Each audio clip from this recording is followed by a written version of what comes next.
What's our intro? It's just a countdown. Oh.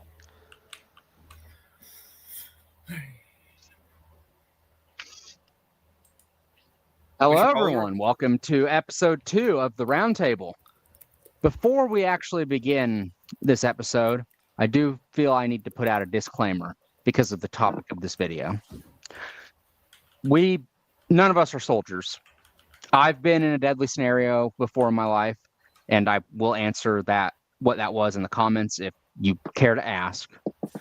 And there are instances where things could have gone deadly if things went wrong, but I've never been in a war zone. Samir has been in a area of warfare, but he has not been a soldier. Our opinions are therefore formed without that experience. No matter how much I personally enjoy fighting and sparring, it is not war, and we would never pretend to think it is. On that note, this topic for this video is pretty much all about war. So we will be beginning with our favorite war and why it is our favorite war. I will be going first. And my favorite war is something that could be classed as a series of wars, to be honest, but most of history does class it as a single conflict, and that is the conquest of Alexander the Great. It is my favorite for a singular reason, because it showed that even in a war of expansion and conquest, unity and respect for the cultures that are conquered could be achieved. Alexander didn't just conquer and destroy the things he took. He conquered, he took their tactics, he put them in use farther on in his conflicts, and he took the cultures and assimilated them without destroying them. Overall, that war was the best case study in human history of how a war of expansion should be fought. And that is why it is my favorite. I'd now like to pass it on to Jacky. So for me, it's the Greco-Persian Wars as a whole, but specifically the Hot Gates of Thermopylae. It's not the biggest or bloodiest war, but it's just the one that I gravitate to the most. You've got this tiny band of Spartans and their allies against the full might of the Persian Empire. Outnumbered, surrounded, fully aware they're not coming back. But yet they don't bow, they don't retreat. They stand their ground because some things are worth dying for. To me, that moment is more than just military history. It's a symbol of conviction, of refusing to surrender your identity even when the world's against you. And I will pass it along to the next person. Next person would be Alex. Please take up the torch.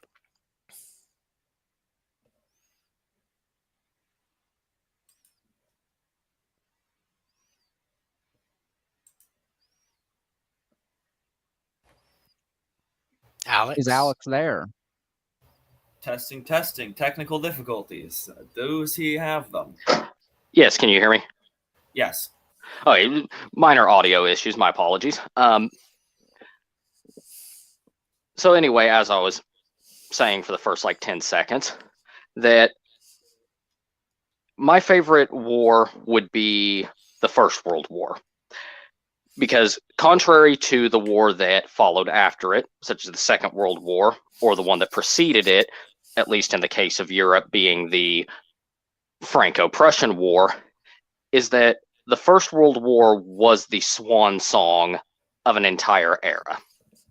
This was the final great war that involved multiple empires, the likes of the Russian Empire, which crashed, Austria-Hungary, that had existed for centuries, and then the younger empire of the unified German Empire under the Hohenzollern.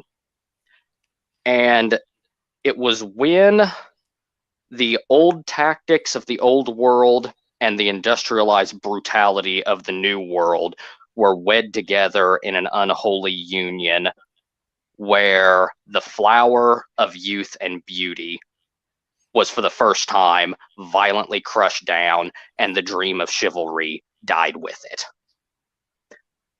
So it's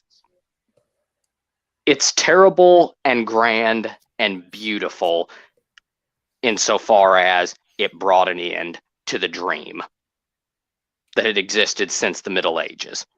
The idea of the knight, the warrior on horseback, the saber, and the cavalry charge. And I'll pass it on to the next person. The next person would be Samir. Take it away. For me, I don't have a favorite war. Like you said, I've been part of a war as a civilian, a child, and I can still remember what happened. I can still hear the explosions. I can still feel the ground shake sometimes. To me, it's more of a memory than history. It's not facts on a sheet of paper. It's not a cool little animation on a video. But it's not just that. My country, where I'm from, has had a war before I was born, and I've seen the effects of that war. I'm talking about the Civil War that started in the 70s and ended in 1990. And I've lost 2 uncles to that war, and I have actually no idea how many other relatives.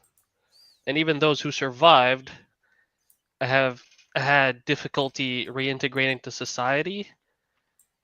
And even then, they have these injuries that, when they're reaching their old age, is completely debilitating them. For example, my father is now losing his hearing to a terrible degree, and my uncle as well as many people in my parents' generation because of all the bombings.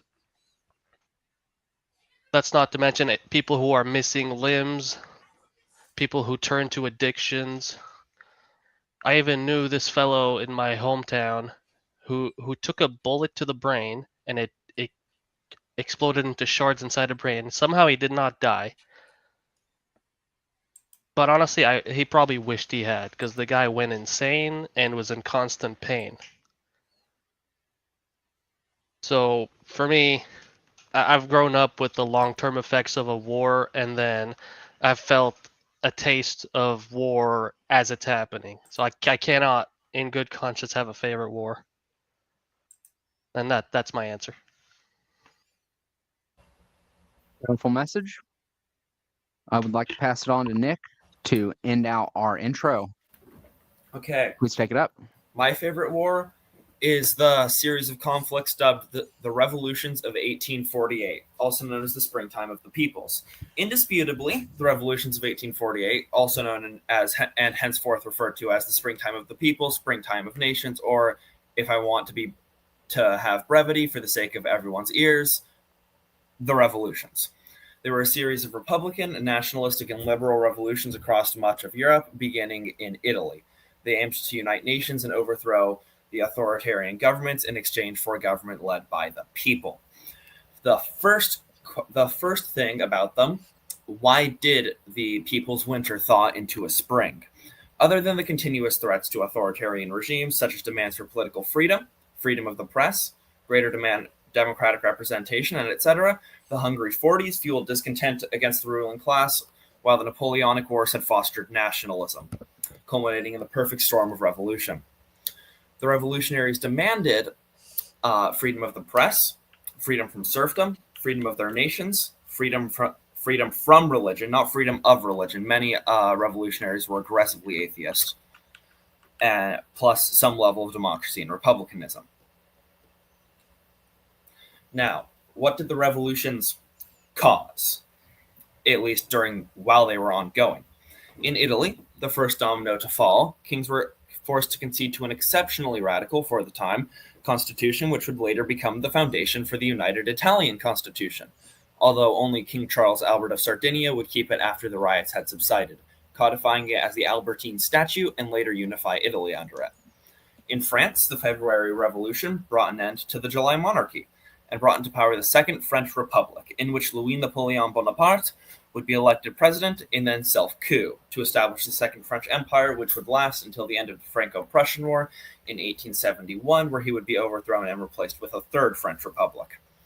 In Germany, revolutionaries forced constitutions and held the convention of the Frankfurt National Assembly, a democratic body which held elections through all German states, even German-speaking Austrian lands, which at this point were considered part of Germany, and drafted the Frankfurt Constitution, proclaiming a united German empire should Frederick William IV of Prussia accept the crown of Emperor of the Germans, acceding to constitutional monarchy in exchange for becoming the Emperor of a united Germany.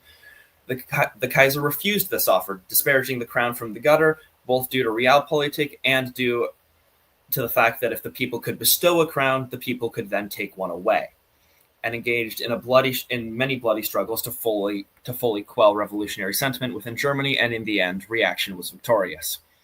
In Denmark, absolutism was ended and a constitutional monarchy enforced. In the Netherlands, a republic was established. Nothing too interesting there. Belgium was already liberal enough to avoid revolts, and Poland experienced minor revolts which were put down, though those did lead to increased Polish nationalism and near equality between Germans and Jews in Eastern Germany as a result of them combining to fight the Poles. Spain did not immediately suffer a civil war, but was put on the path towards one, and it would then suffer one in 1854, I believe. And then the elephant in the room, Austria. When the Hungarians revolted in 1848, they demanded 12 things, 12 points. For those unfamiliar, the 12 points of the Hungarian Revolution were thus: what the Hungarian nation wants. Let there be peace, liberty, and concord. 1. We demand the freedom of the press, the abolition of censorship. 2. Independent Hungarian government in Budapest. 3. Annual National Assembly in Pest. 4. Civil and religious equality before the law. 5. A national army. 6. Universal and equal taxation. 7. The abolition of socage. 8. Juries and courts based on an equal legal representation. 9. A national bank. 10. The army must take an oath on the Constitution, send our soldiers home, and take foreign soldiers away. 11. Setting free the political prisoners. And 12. Union with Transylvania. Equality, liberty, brotherhood. The Hungarian Revolution was so great in scale, the Habsburgs were incapable of putting down the determined revolutionaries themselves and had to call upon the gendarme of Europe, Nicholas I of the Russian Empire. And even then, the revolution costed many lives and much gold to put down, leading to a 20-year brutal military occupation of Hungary before the Ausgleich in 1868. The revolutionaries did, however, succeed at forcing through the April Laws, a set of laws promising an end to serfdom, equality before the law, a legislature, a hereditary constitutional monarchy, and an end to the transfer and restrictions of land use. In terms of actual success, the revolutions only found moderate success overall. Many reforms were either unsuccessful or rolled back once the monarchy and aristocracy were actually back in control, except for the abolition of serfdom, which was, in truth, never really reversed. In terms of lasting impact, the abolition of serfdom was definitely important long term. The aristocracy was also reminded of the power of a united people. Plus, a large exodus of revolutionaries to the USA greatly helped the Union in the American Civil War later, actually. 48ers in the United States German 48ers only, accounted for over 10% of Union armed forces, and former revolutionary leaders such as Friedrich Hecker became officers in the American Civil War. Friedrich Hecker, as an example, he was a lawyer and a politician before the revolutions and a revolutionary during them. One of the most charismatic and influential after the brutal repression, he was forced to flee to the United States, where he would later be a brigade commander in the American Civil War, as well as an active member of the Republican Party. Lincoln Republican, not Reagan Republican. As to why I like them so much, they hold a special place in my heart, showing that a truly united people can force concessions in even the most unbalanced of stages, that when the people stand up and with one voice shout no more, that their power is limited only by their will to push on. However, in the end, we have been beaten and humiliated, scattered, imprisoned, disarmed, and gagged. The fate of European democracy has slipped from our hands. Pierre Joseph Proudhon. All right, I'm done. Well, Nick, that was certainly a nice rant. I like how prepared you came. It makes us all feel a little unprepared, just to be honest. But good job. We are going to, after that amazing spiel, round of applause, move on to the first topic for our round table this night. Is war necessary for humanity? And I'm going to start off with, I believe, Alex. Okay. I would say that when you say war, do you mean the physical concept of armed conflict with one's fellow man, or would it fall more into a slightly metaphysical one where it is also a war of words and will? It is war as in violence enacted upon other sentients. It does not have to be man, for if aliens showed up, that would also be war. It is just violent conflict. I would say that war is necessary because war is the ideological womb in which we gestated as a race and a species. That before we waged war against other tribes, and this has sculpted the way we operate, the way we behave, the way we exercise our preferences. We also waged war against the elements, against nature itself. We rebelled and waged conflict against the very gods that our ancestors crafted. We build buildings. We build dams to tame the rivers. We build cities in tornado regions where we tempt the wrath of these gods. So, in all respects, it is necessary because it is so tied into what we are as a people and a species. To deny ourselves and say that, oh no, war is not necessary for us would be akin to saying we do not need smell to exist. We do not need taste or hearing. Sure, we can limp our way through life and existence deprived of such a sense, but it diminishes us. It makes us lesser. We would therefore not be who we truly are. How can a composer compose his masterpieces if he has gone deaf, save for the rare exception? Or how can a painter sculpt his great masterpieces if he are blind or if he are bereft of his hands? And I say that war is the chisel in which man is crafted and shaped. Both active armed conflict against our fellow man, but also in our rebellion and war against nature itself from which we spawned.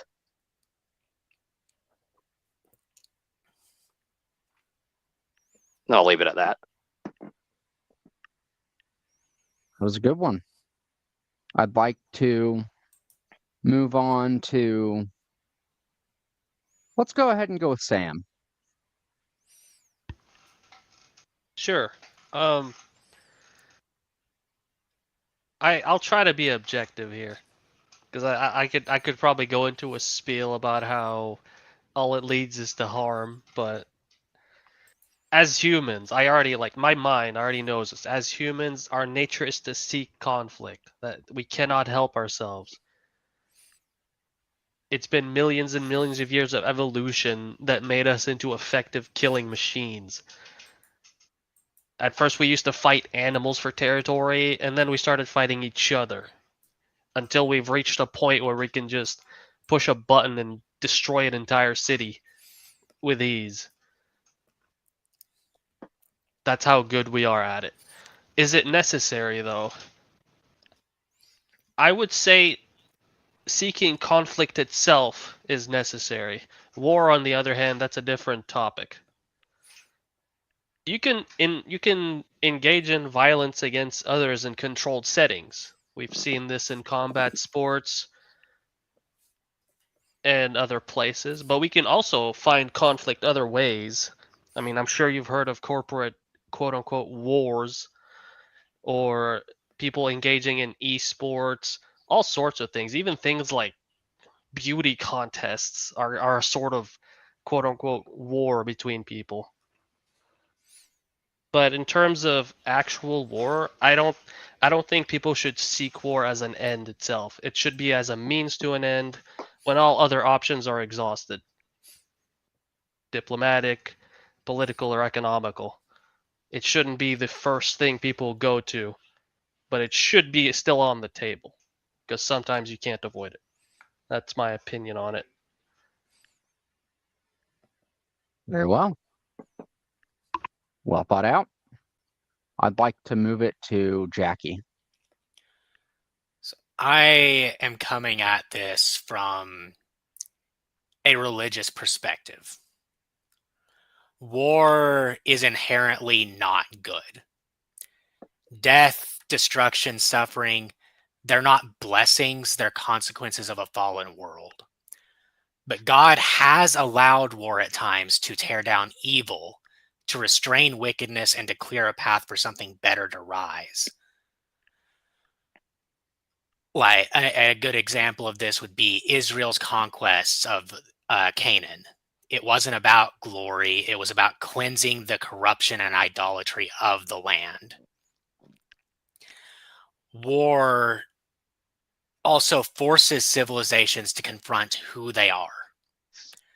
The Greco-Persian Wars weren't just about land.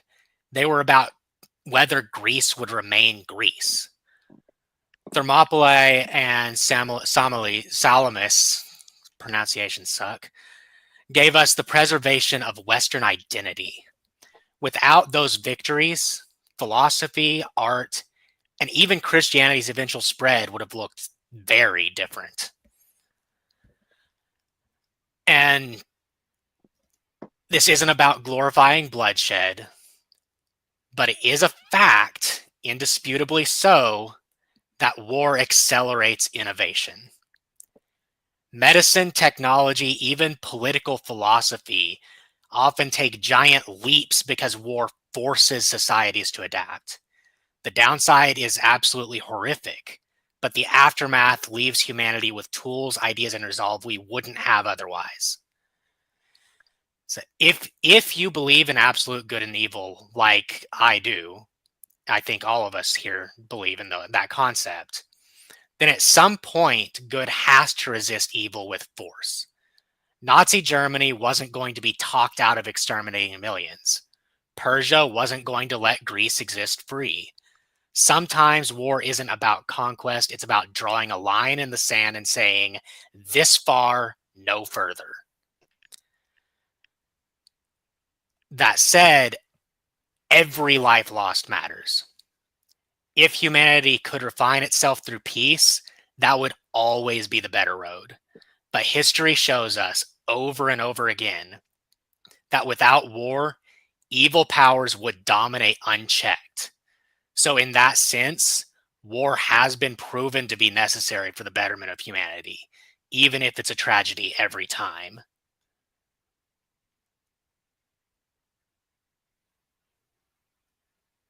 I will assume, since you went silent, that that is the end. Yeah. Very well. We'll move on to the last one before me. Nick? Okay, so in my view, war as industrialized warfare, such as what we saw in World War I, World War II, and the Second Sino-Japanese War, are to be used as a last resort when all other methods of conflict resolution have failed. As a first option, war is always wrong. As a last resort, it can be acceptable. I would not say that war in general is a necessity. I would say that it is bad decisions by humans that have led us to be forced to do wars. So should humans make less stupid fucking mistakes, we would have less wars and eventually eliminate the need for them entirely. What I would say is that conflict, even violent conflict, is necessary for the human spirit. I would not argue that that must take the shape of a war. Does that make sense? Like differentiating between violent conflict and war itself. It makes sense. Yeah, okay. So that's what I have there. I burned myself out a little bit with the revolutions. That's fair. That's very fair. That was a very long segment on the revolution. So it comes to me. I have a very different perspective than I think everyone here. My viewpoints are, of course, informed, like Jacky's, by religion. As a mostly Norse pagan in my polytheistic views, the best of humanity that are taken for the final battle come about from war. Odin does not take the philosophers or the doctors or anyone like that. He takes from the battlefield, of course, after his wife takes her due, the greatest of the warriors to fill his ranks to fight the final battle. And even if you don't believe in religion, the greatest leaders of humanity are Churchills, are Washingtons, are Alexander the Greats, tended to come about from war. Because war, for all of its evilness, does sharpen and enhance the spirit of men that fight in it. They come from conflict hardened into steel, from a crucible that just cannot be matched by anything off of the battlefield. Not truly. Even some of our greatest thinkers, the greatest work of literature, for example, of course, some people will dispute this, but Lord of the Rings, in my opinion, is the greatest work of literature that can be named. Its impact on the cultural zeitgeist and everything else is incomparable to anything but the Bible, but that had multiple authors and is a different discussion. Came about because of Tolkien fighting in the war. Without war, humanity would likely stagnate. It will stagnate and fall much like the Roman Republic fell in its decadence. There has to be some greater goal, some outside force that pushes upon nations and brings forth leaders and visionaries. And that, in the history of humanity, has always been war.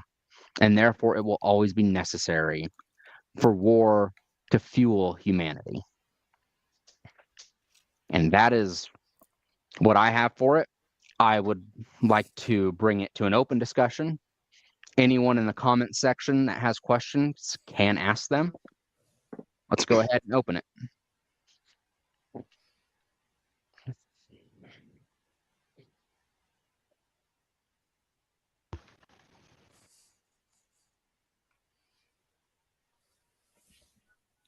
What a magnificent silence this is. It's so Fantastic. peaceful. Mm. I mean, like, what are we really? I defining think as all war of us here? are pretty much agreed that it is, in a sense, either necessary or inevitable. And if it is an inevitability, one may as well exploit the constructive nature of it. Because as Dylan said, I'm having audio issues. One moment, I had horrible feedback, so I shall be a second. I mean, yeah, not making use of the existing war in the first place would be like spitting on the graves of everyone who died in that war. Like, you wouldn't immediately stop using any medical advancements because such and such died in this war here and there. That would be an insult. Shaman Ra asks, when you say necessary, are you referring to war by its condition, or are you referring to humanity and its conditions? I mean, presumably that the human condition necessitates conflict.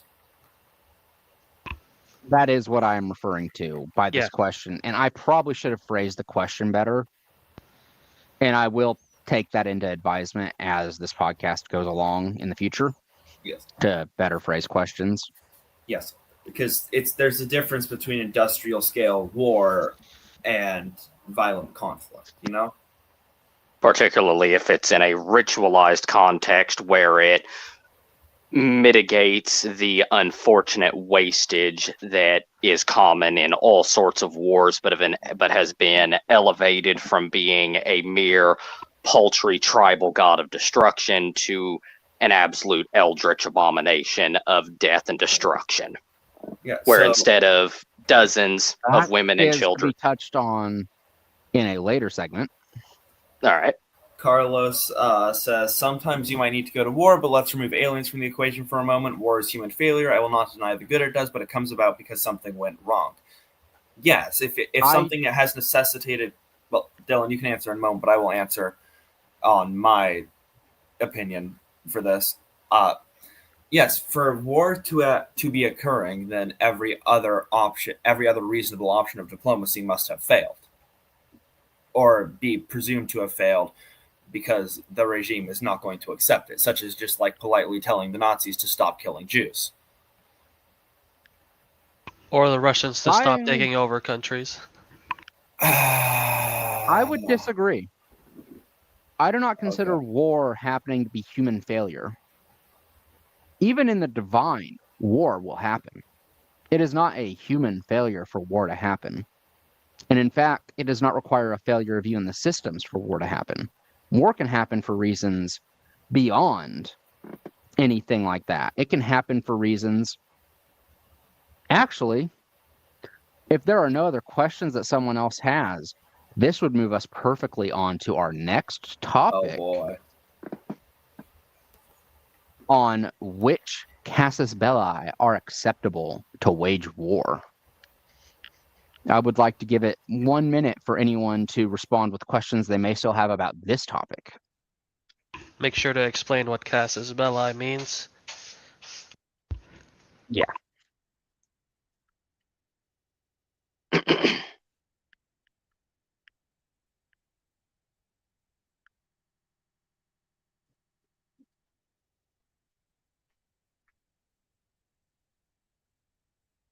Because I always forget. That's fair.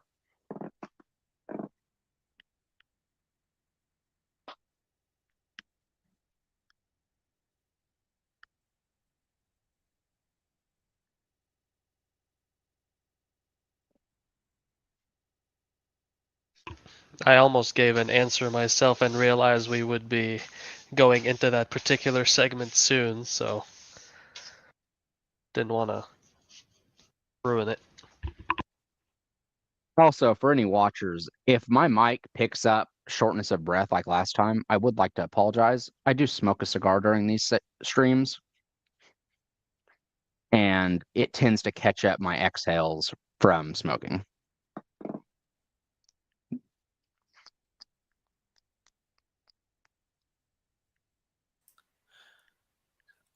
I think that's enough time to move on into casus belli. I do believe so. So, just to make sure that everyone is aware of what that is, casus belli is the acceptable reasons for waging war for a nation. They are the criteria that need to be met for a nation to mobilize its military force in active engagement of another nation.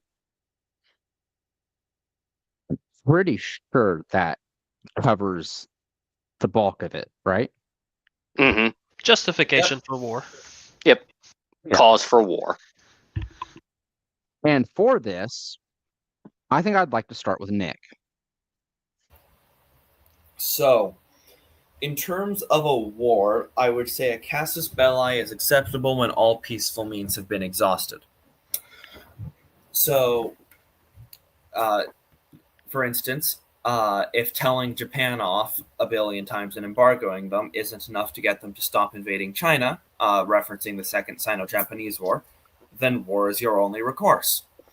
Should all peaceful means of a people be, not heated, then revolution, and thus a civil war, is their only recourse.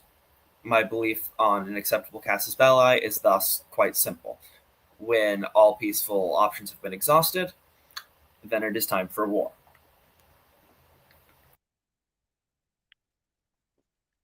Very well. I'd like to move to Jacky. I think that the list has to be pretty short. Defense of your homeland, protection of the innocent, and standing against overwhelming evil. If someone attacks your people, you fight. If innocents are being slaughtered, you fight. And if evil grows so great it threatens to consume the world, you fight. But expansion, conquest, ideology, or greed, that's not justifiable. Those wars might make fantastic empires, but they don't make humanity itself better. So for me, only wars fought to defend, protect, or resist evil are acceptable. Anything else is just tyranny under another name. Oh, I'm already feeling outnumbered. Anyway, let's go on to Sam. See, this is where I might make people scratch their heads because while I really don't like war, something like an expansion of your territory could be considered a reason to go to war with another nation. Because as the leader, you have a duty to your people. And if the people are too numerous and the resources aren't enough, you need to find the resources. There's no going around it. You have to take care of your people. So that could be a reason to go to war. Obviously, other reasons are self-defense and, like Jacky said, fighting against overwhelming evil. But I would say ideological wars are also important. The Crusades, for example. I believe those were just wars. And perhaps maybe preemptive strikes if you can confirm that an enemy is about to strike. And you strike first to stop them. For example, like recently when the president ordered troops to, what was it they did? They bombed the uranium enrichment facilities in Iran? Yes, that would be correct. I consider that a valid avenue of, well, not avenue, a valid thing to do.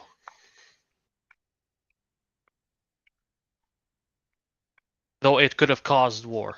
It could have been seen as an overt attack. I'd say that was a valid thing to do. I don't really have anything else to say. Very well. Let's move on to the last person before me. Yes, I would differ with Jacky on this matter, even though I'm coming from a similar moral outline as he is. That I would put it within a hierarchy of how specific casus belli on how high tier they are. The obvious high tier being that the presupposition that the supernatural and gods do indeed exist. The highest casus belli would be a war that is divinely given, directly from your god, such as the conquest when they were told to drive out and put the Amorites, the Canaanites, and so on under Harem to smite and banish them. Though outside of that confines, I would agree quite well with Samir when it comes to, as a king or a dictator or a president or whatever type of ruler you are, you do have a duty and obligation to feed, house, clothe, and protect your people in the best way you can. And in some cases, if a famine strikes your people, and you need food and you need resources, perhaps you need to abandon your homes and find new homes to live in, even if there are people already living there. That there is an obligation one has to faith and kin. So it would be within those specific confines where I would consider that to be a rational casus belli, but yet not to the extent of imperialism, as that results in the destruction of cultures and the extinction of unique people groups. And that is just a bloody waste. As for defensive wars, perfectly justified to fight back as ferociously as possible if faced with imminent extinction of your people, the death of your sons and brothers, and the enslavement and violation of your sisters, your daughters, and your mothers. So my scope would be far more similar to Samir's. Well put. I tend to fall into a similar category as Alex and Samir, but I take it a little bit further. I absolutely believe that a king has noblesse oblige to his people. But in that, the people also have duty to the king or leader. It doesn't have to be a king, obviously. President, elected governor, whatever you want to call them, nations have leaders. A war of expansion is absolutely justified just for the enrichment of your own people, in my opinion. As long as it will result in the enrichment of your own people, which is one of the problems with modern technology and how it has changed war. But I would go quite a bit further in that even vengeance is a decent enough casus belli to wage war. For example, some people would say, if, for the most extreme, if a daughter of the king was raped and killed, he should not go to war for vengeance because it would impact his people too negatively to go to war in such a case. But such a blow is not just a blow to the king or his family. It is a blow to the entire image of the nation that they rule. And vengeance is an acceptable casus belli to wage a war. I perfectly think the Trojans were on the wrong in the Trojan War, and the Grecian forces were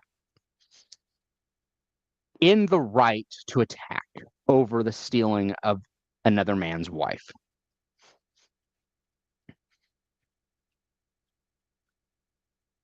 I wish I could wrap it up a bit more eloquently, but I will end my part there and open the table to all-out discussion and questions from the audience.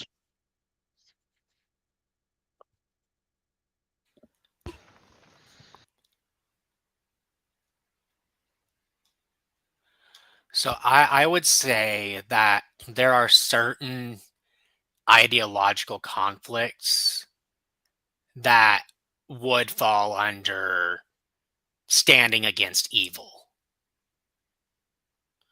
I'm not going to get into details on those at the moment, but I do think that those kinds of conflicts do exist.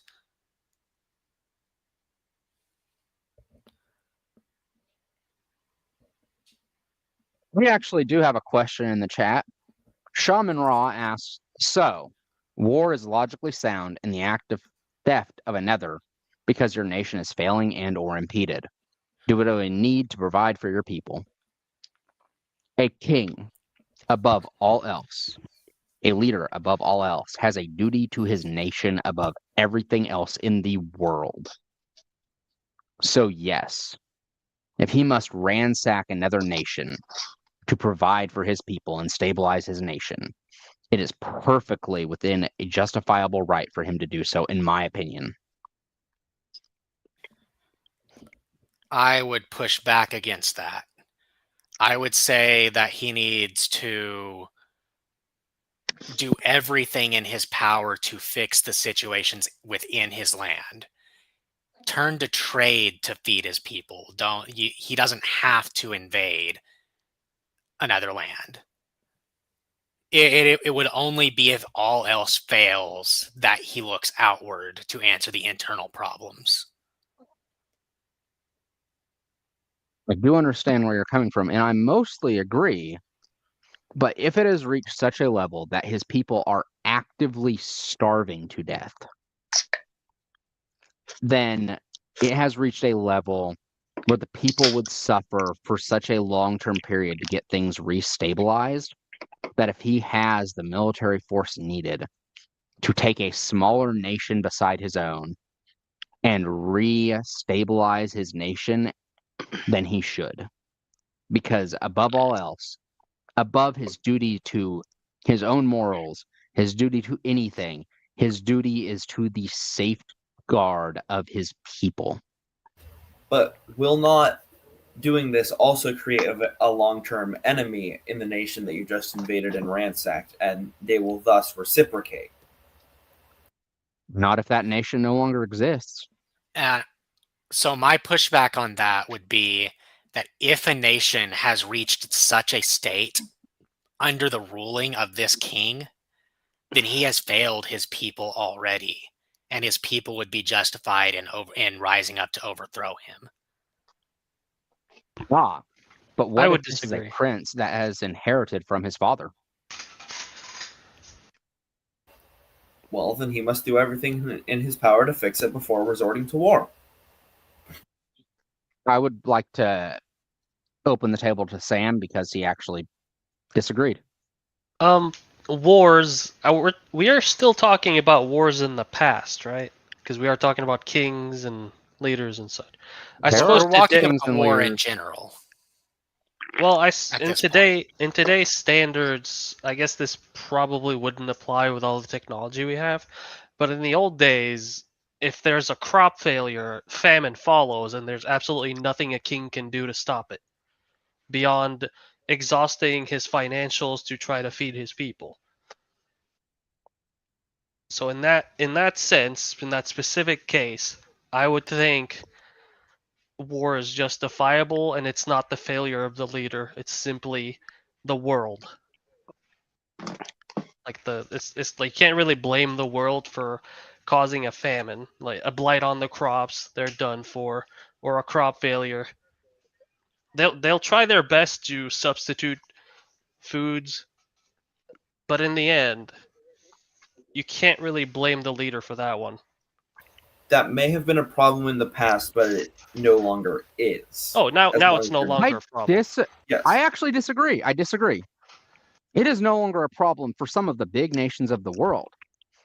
But war does not just encompass the biggest nations of the world. For example, in the Amazon, there are still remote tribes that will go to war with each other for such a reason. In the modern age, war for such reasons is not eliminated and is therefore still a viable topic. It is viable in the case where a nation is not sufficiently advanced with modern agricultural techniques to such a time where it is no longer a problem. However, in any sufficiently advanced nation where this is no longer an issue, it ceases to be a viable casus belli. I would also personally consider a decent casus belli to just be enrichment of your own people. But we actually have another question from the audience. From Changed Times, this is an extreme example, but would the war that happened between the Aztecs and Spanish plus their native allies be considered just? Just on whose side? Yeah, that's what I want to know too. Yes. Because Either I side. would Argue for either side that you want. okay. I will argue the Spanish were just because they are assisting the native peoples in overthrowing a brutal regime. I would agree with that, and I would go an extra step and say that both in the sense of they were fighting against an oppressive, very imperialistic regime that was targeting multiple other nations, but they were also engaging in ritual child murder. Exactly. So within Now, granted, the Aztecs believed that that was how the world continued to function, where it subsisted off of blood, gore, and human sacrifice. But as we can see, the world is still operating, and we still have defective children despite sacrifices that had once been made to Baal-Hadad in Carthage. Yeah, the Aztec religion and civilization are both cases where fighting against them is fighting against evil. I would like to just Okay. posit that the Aztecs and their culture are fascinating, and they do have some good things to them. But yes, in and of itself, the sacrifices that they put on the altars are such that it has to be considered evil.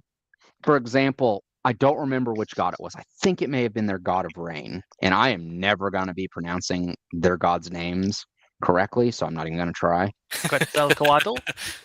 Quetzalcoatl and That- Tezcatlipoca, those are the only two I can pronounce. Try saying that 5 times both, fast. but both of those I would actually consider the sacrifices to Tezcatlipoca to actually be an acceptable form of sacrifice. But we can get into that in a different section because it was a willing sacrifice and there was a lot of other things for his rituals.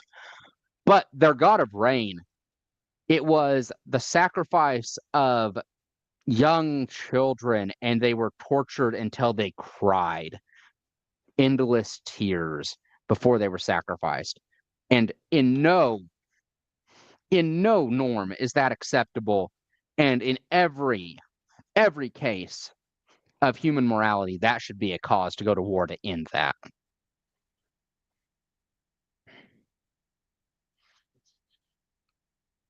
We have another question. Before that, That I I would would like like- to acknowledge, Carlos, that it is entirely possible that the Spanish were not aware of any of the Aztecs' crimes in this regard.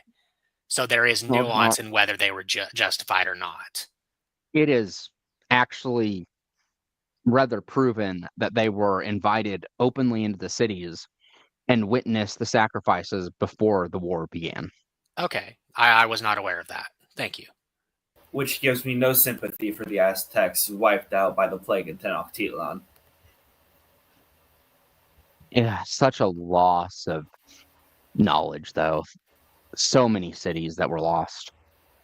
Just the loss of knowledge has to be mourned because Yes. knowledge in and of itself is not evil. Even But we have another not question. the loss of the practices. We have another question from Dat Darn Otaku, your username. Here is another extreme example, but would the war between the U.S. and the Native American tribes be considered just? I'm going to open with this one. Okay. And this is absolutely going to probably piss off some Native Americans, I'm sure. But the Native Americans of old would be ashamed by the way their ancestors have become, and they're whining instead You mean of their Their descendants? descendants. yeah, their descendants. Sorry, it's getting late.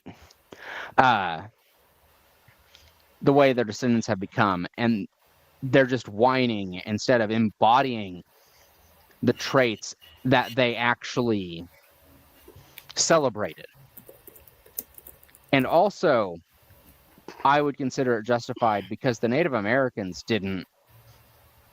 they were not a peaceful people, unlike what people are trying to portray nowadays. They did just as much warring and conquering against each other as anyone else, and therefore wars of conquest against them are not bad. We actually were very merciful in the fact that we did not wipe out the cultural group of the land that we were taking. It is something not really seen throughout history and is an act of great mercy towards their people. To build off And of now, that, to build off of that, because I'm not sure if you are aware of this, I think there is, if I remember correctly, examples of case law going up to the Supreme Court where they have legal protections in place where they can prevent that it is not considered racist or discriminatory to maintain that children that are put into the foster system or put up for adoption that are of a specific Indian tribe, that you can block people from another racial group or cultural group from adopting them to help maintain the cultural heritage of the child. That is not a thing that is common in history. It is quite rare that such, albaitly minor, benevolence in regards to cultural preservation occurs. Never mind. Finish, Dave. Yeah, it's a very weak balm for some of the moral corners that were cut in regards to the treatment of the civilians of the natives. Things like Sand Creek or Wounded Knee, where multiple civilians were shot. Those, of course, were absolute travesties. It was beneath the United States Army, it was beneath the United States government and the American people to be shooting civilians, particularly women and children. When it comes to matters of warriors and those in conflict, the Battle of Little Bighorn I would consider justified on both sides. The confederation of different Indian tribes were justified in fighting back against the invaders, but also the invaders were perfectly well justified because there were resources there. They wanted it. They had been warring with each other for the last 150, 200 years, all the way from the East Coast up until the middle of the continent. But when it comes to civilians, it's just lowbrow, cheap, and it diminishes you as a civilization to kill civilians. Okay. I would argue that in general, defensive conflicts on the colonizer side were justified, and defensive conflicts on the native side were justified. Conflicts that one country started in there were not justified, and ones that they didn't, they were justified in prosecuting to the end. Except for, of course, such things as massacres of civilians, which is always going to be very much a no-no. I'm with Nick on this one, actually. There's nuance. Different conflicts were started by different sides. The defender in each case is the just party. And in many of them, I would argue there was no just party at all. I would potentially posit that King Philip's War was one of those. The war, also known as, that was his Christian name, but his birth name was Metacom.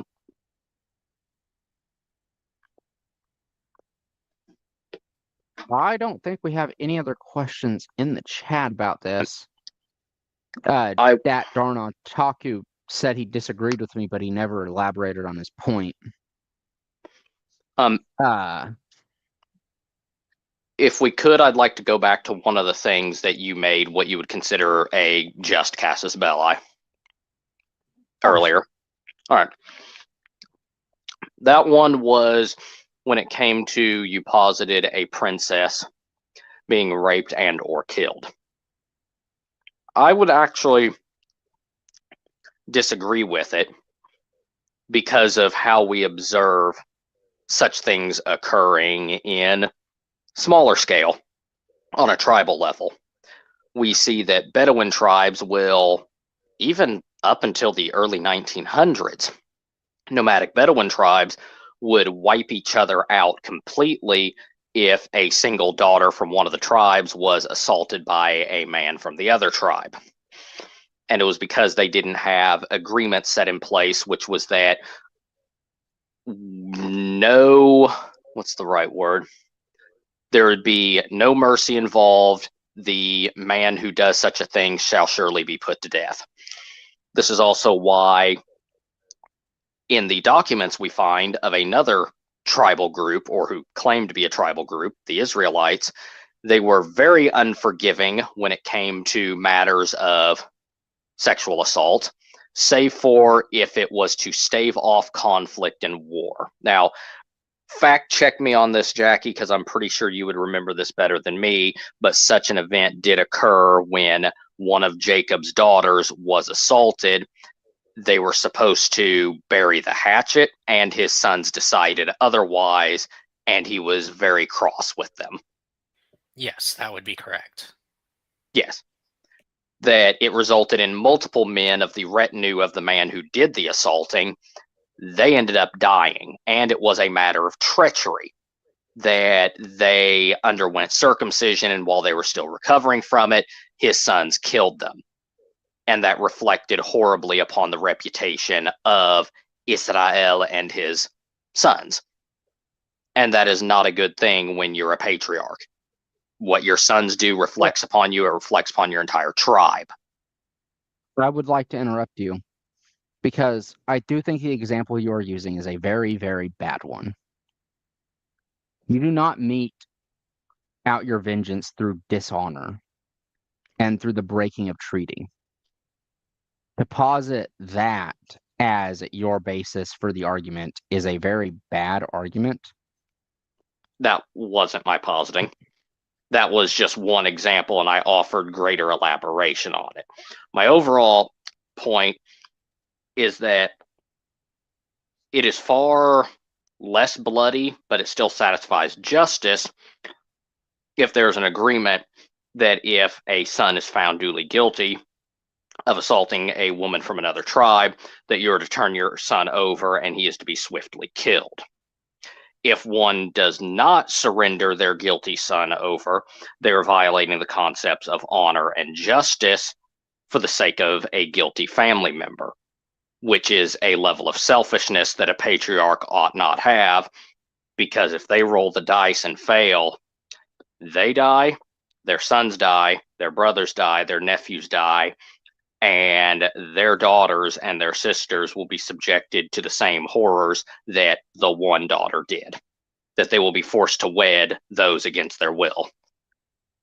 I understand your point of view, but this is, I think, where we diverge in our religious viewpoints. I would agree that that's where the divergence is.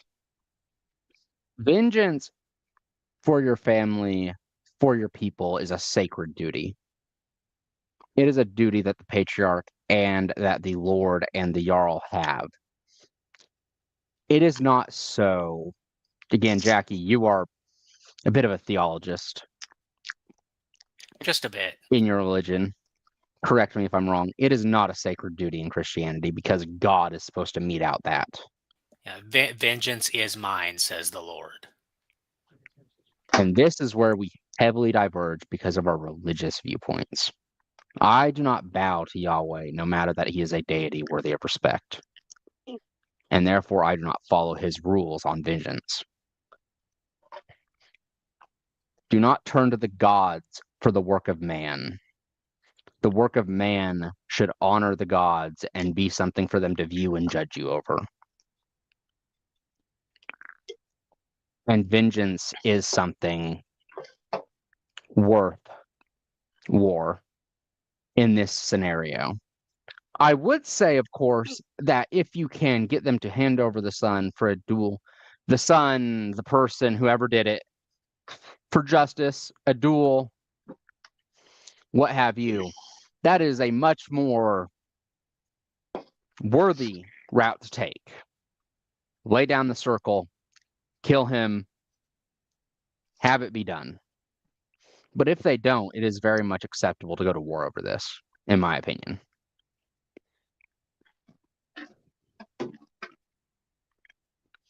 Now, Dat Darno Taku has actually made his rebuttal. He says, I disagree because many of the benevolent treaties that the U.S. made with the tribes were very unfair, and even the U.S. blatantly broke many of said treaties. Not to mention the skins were very treated unfairly. They tried many times to destroy many a cultural heritage. Look at, in the 50s, they would make kids go to Catholic schools and put soap in there. Open their Okay. mouths. That's. Oh, okay. If any, Mouths, if any skin spoke in their native language. I understand where you're coming from, but you're looking at it in the context of just this. The fact that they were left alive, the fact that they were given land to stay on, the fact that their culture was still allowed to exist within that land is a.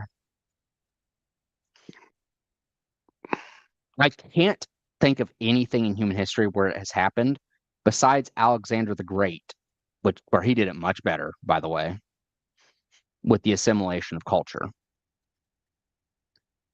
Here we were much more merciful than anyone in history, and that alone is something to applaud.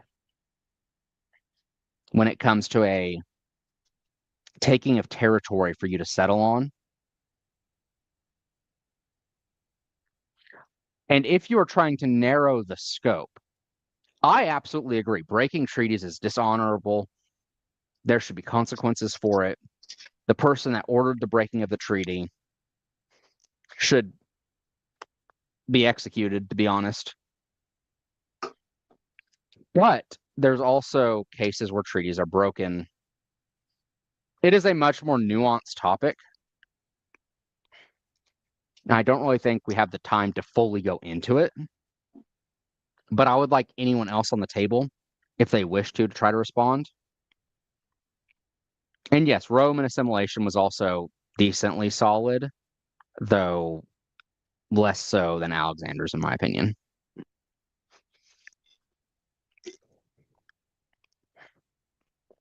I don't think I have any disagreement with you on matters when it comes to the breaking of treaties, because that is a major topic surrounding Indian affairs and the wars involved.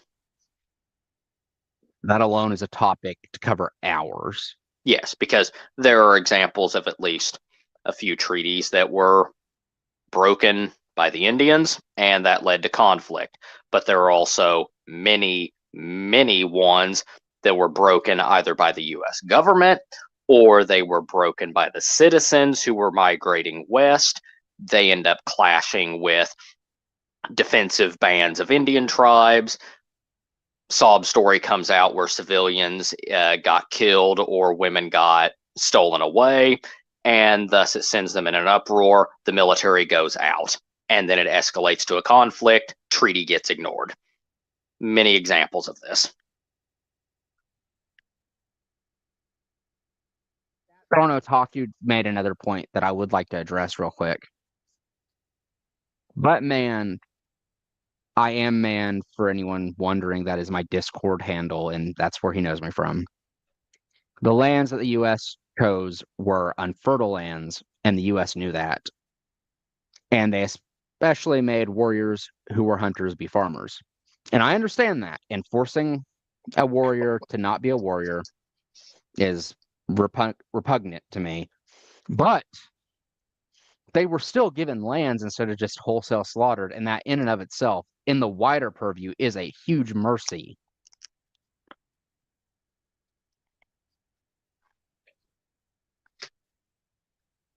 I would like anyone else to make closing points to that, if they would, before we move on to the next one. you've basically said everything I was thinking.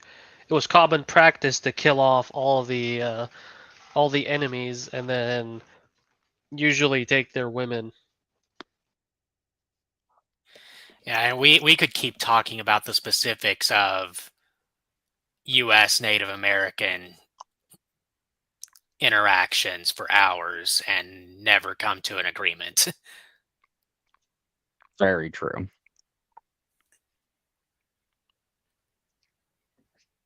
Everyone is okay with it.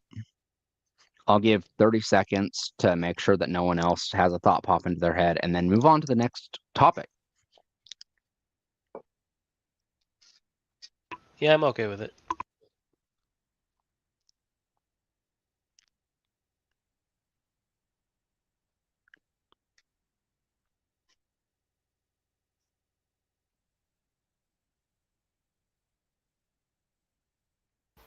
Okay, then that brings us to our second to last topic. Then, right? Yes, indeed. Was. And this topic is going to be what should constitute a war crime? I will be going last on this. I would like to open with probably the most empathetic person on this table, Alex.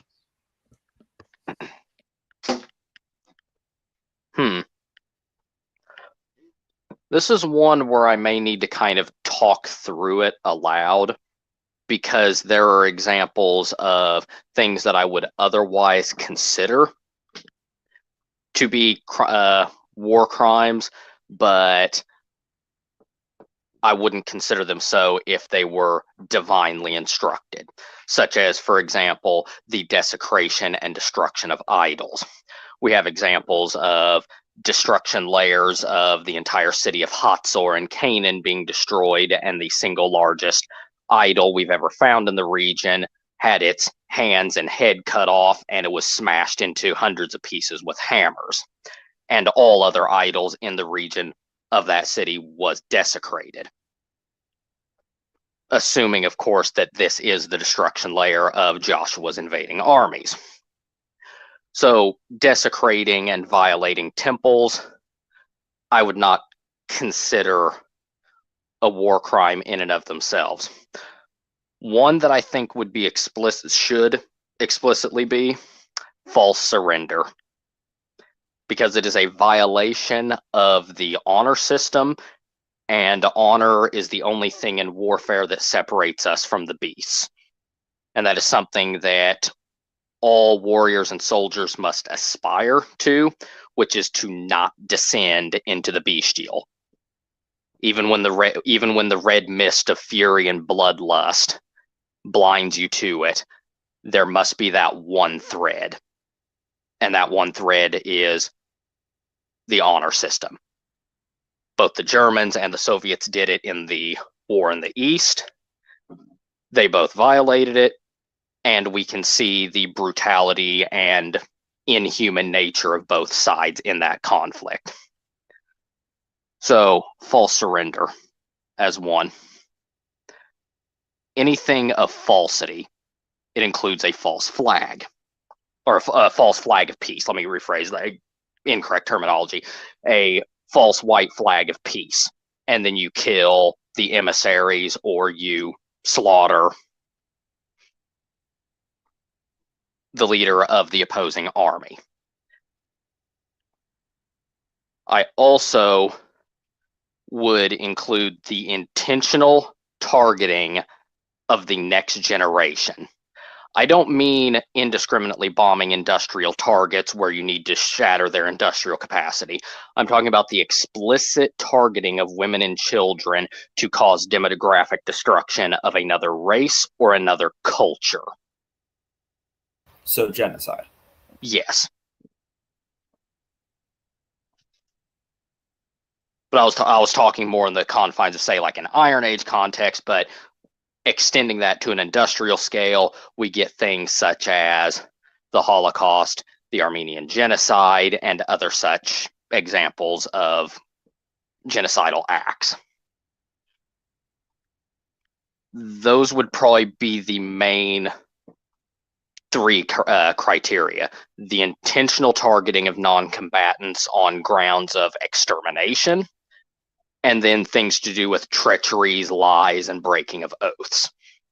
And I think all of those types of behaviors should be pursued to the greatest extent, including but not limited to full-fledged execution, whether by firing squad, public hanging, drawing and quartering.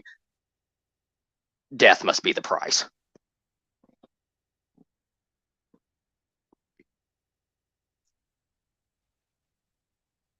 Well put. I would like to move on to Jacky.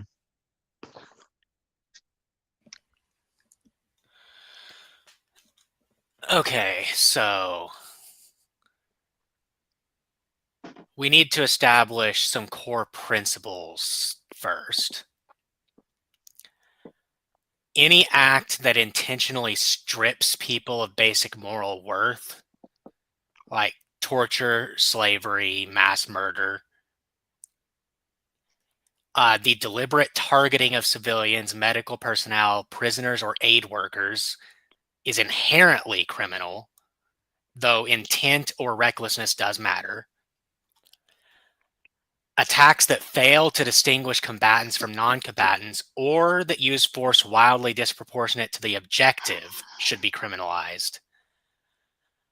Using methods or weapons that cause unnecessary suffering or cannot discriminate violate the basic rules of warfare. Killing or harming people, your enemies, under the flag of truce, or the misuse of protected signs, or the abusing of humanitarian status is a special moral breach and should be a war crime. Punitive measures aimed at civilians to coerce populations are morally illicit. Leaders who order, tolerate, or knowingly fail to stop any of these acts should be individually criminally responsible. And acts that exploit children, the sick, the wounded, or prisoners are especially heinous and must be criminal.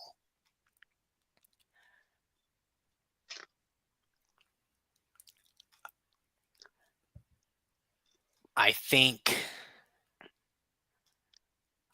that's where I'll stop here.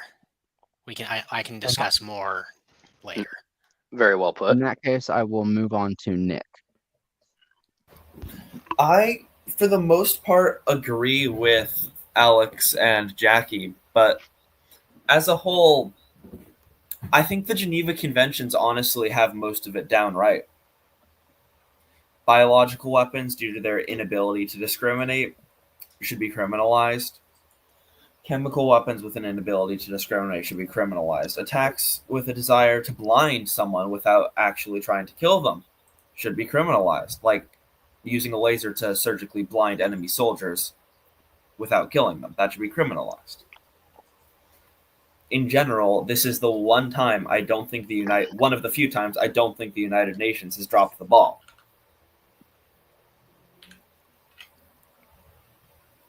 And that for once, they got something right.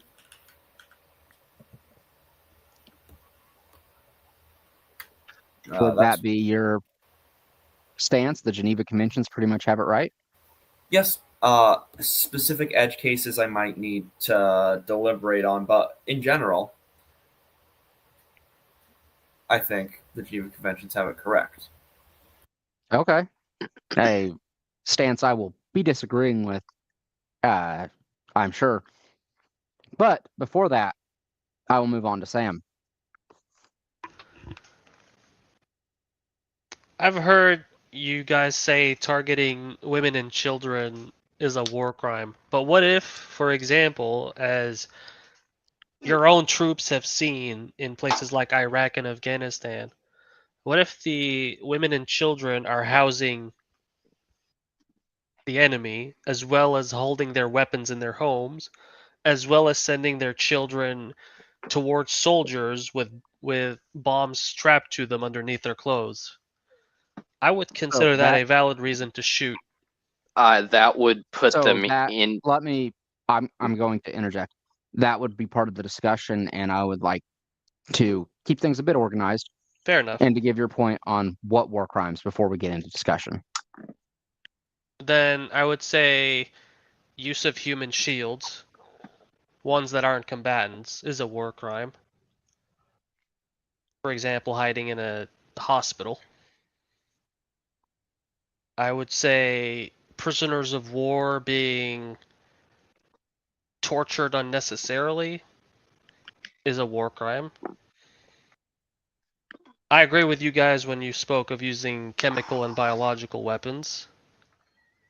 Because not only do they not distinguish between civilians and combatants, they also end up potentially causing massive issues with the land where like you could not grow crops anymore potentially, among other things.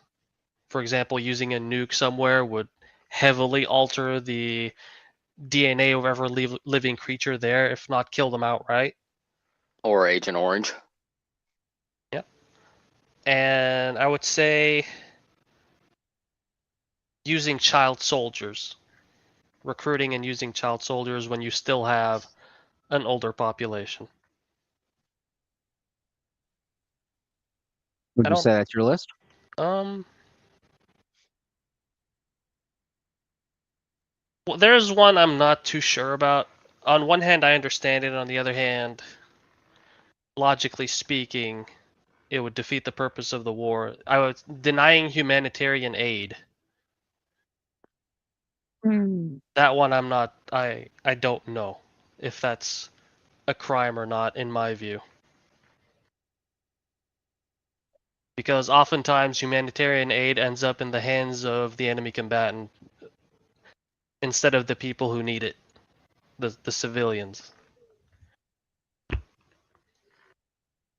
And that, I think I'll end it there. So, I have a much more simple list, I think.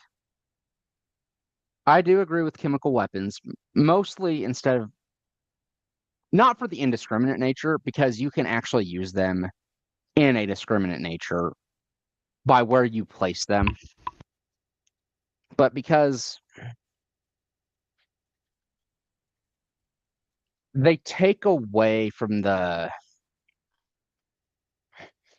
how should I put this? Actually, that is something to discuss in our next topic. Let's just say that I don't fully agree with the chemical weapons point. I agree with it in places where it may reach civilians, and I agree with it overall, but for a different reason. I do agree that targeting women and children in and of itself, as in you are wantonly targeting women and children, that is a war crime. It cannot be helped in the case of bombardment, but if you are moving into an area and are mowing down everyone, including the women and children, it should be classified as a war crime. Torture and experimentation, like the Japanese did. We all know what unit I'm talking about, is absolutely a war crime. 731. Yes. I would posit torture in and of itself is not a war crime because it can be used strategically and with targeted intent. I believe rape is absolutely a war crime if you are just raping the population of the place you are conquering. That is definitely a war crime and a crime against humanity. The destruction of cultural landmarks for the express purpose of destroying the culture is absolutely something I would add to the list of war crimes. But not landmarks destroyed as collateral damage. No, sometimes it will happen with bombardment, and I cannot classify bombardment of supply lines or centers that are manufacturing or supplying things to the soldiers to be a war crime. I definitely consider false surrender to be a war crime. It takes away any ability to keep oaths in times of war because no one will trust those oaths. And the breaking of oaths is one of the most dishonorable and distrustworthy things that will always, always make things fall into reckless animal abandon. There can be no surrender if you cannot trust the surrender. And now I will go into some points I disagree with. I disagree with the lasers that target sight, for example. If I have a laser that targets the sight of the enemy soldiers at a position, I will use it, and then my soldiers can then attack with a major advantage. That is not a war crime, in my opinion.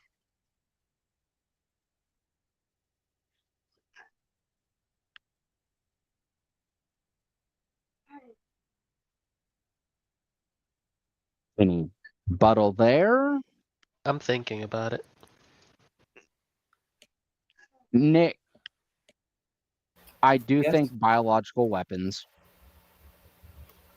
in and of themselves, if they do not cause death, it's nuanced again. For example, Okay, if I have a but- biological weapon that will incapacitate the soldiers at a position and allow my soldiers to go in without fire raining down upon them to take that position, I have a hard time considering it a war crime. Okay, but like, what about like something like an anthrax bomb?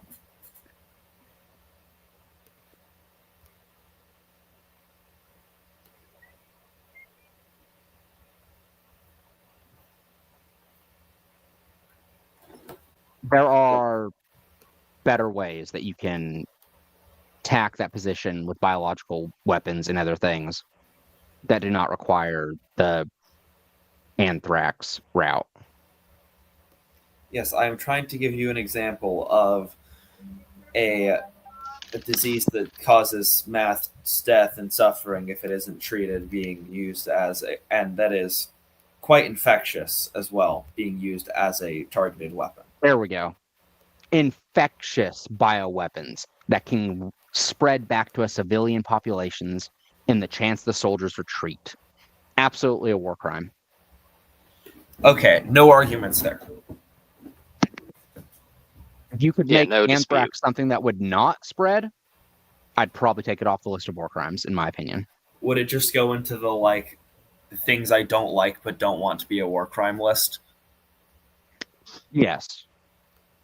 Personally, well, it goes against my own view of what battle and war should be.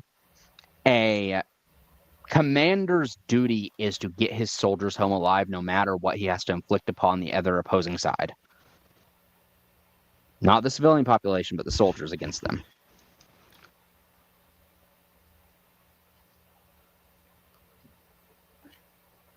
Burning crops be considered a war crime or denial of resources to the enemy?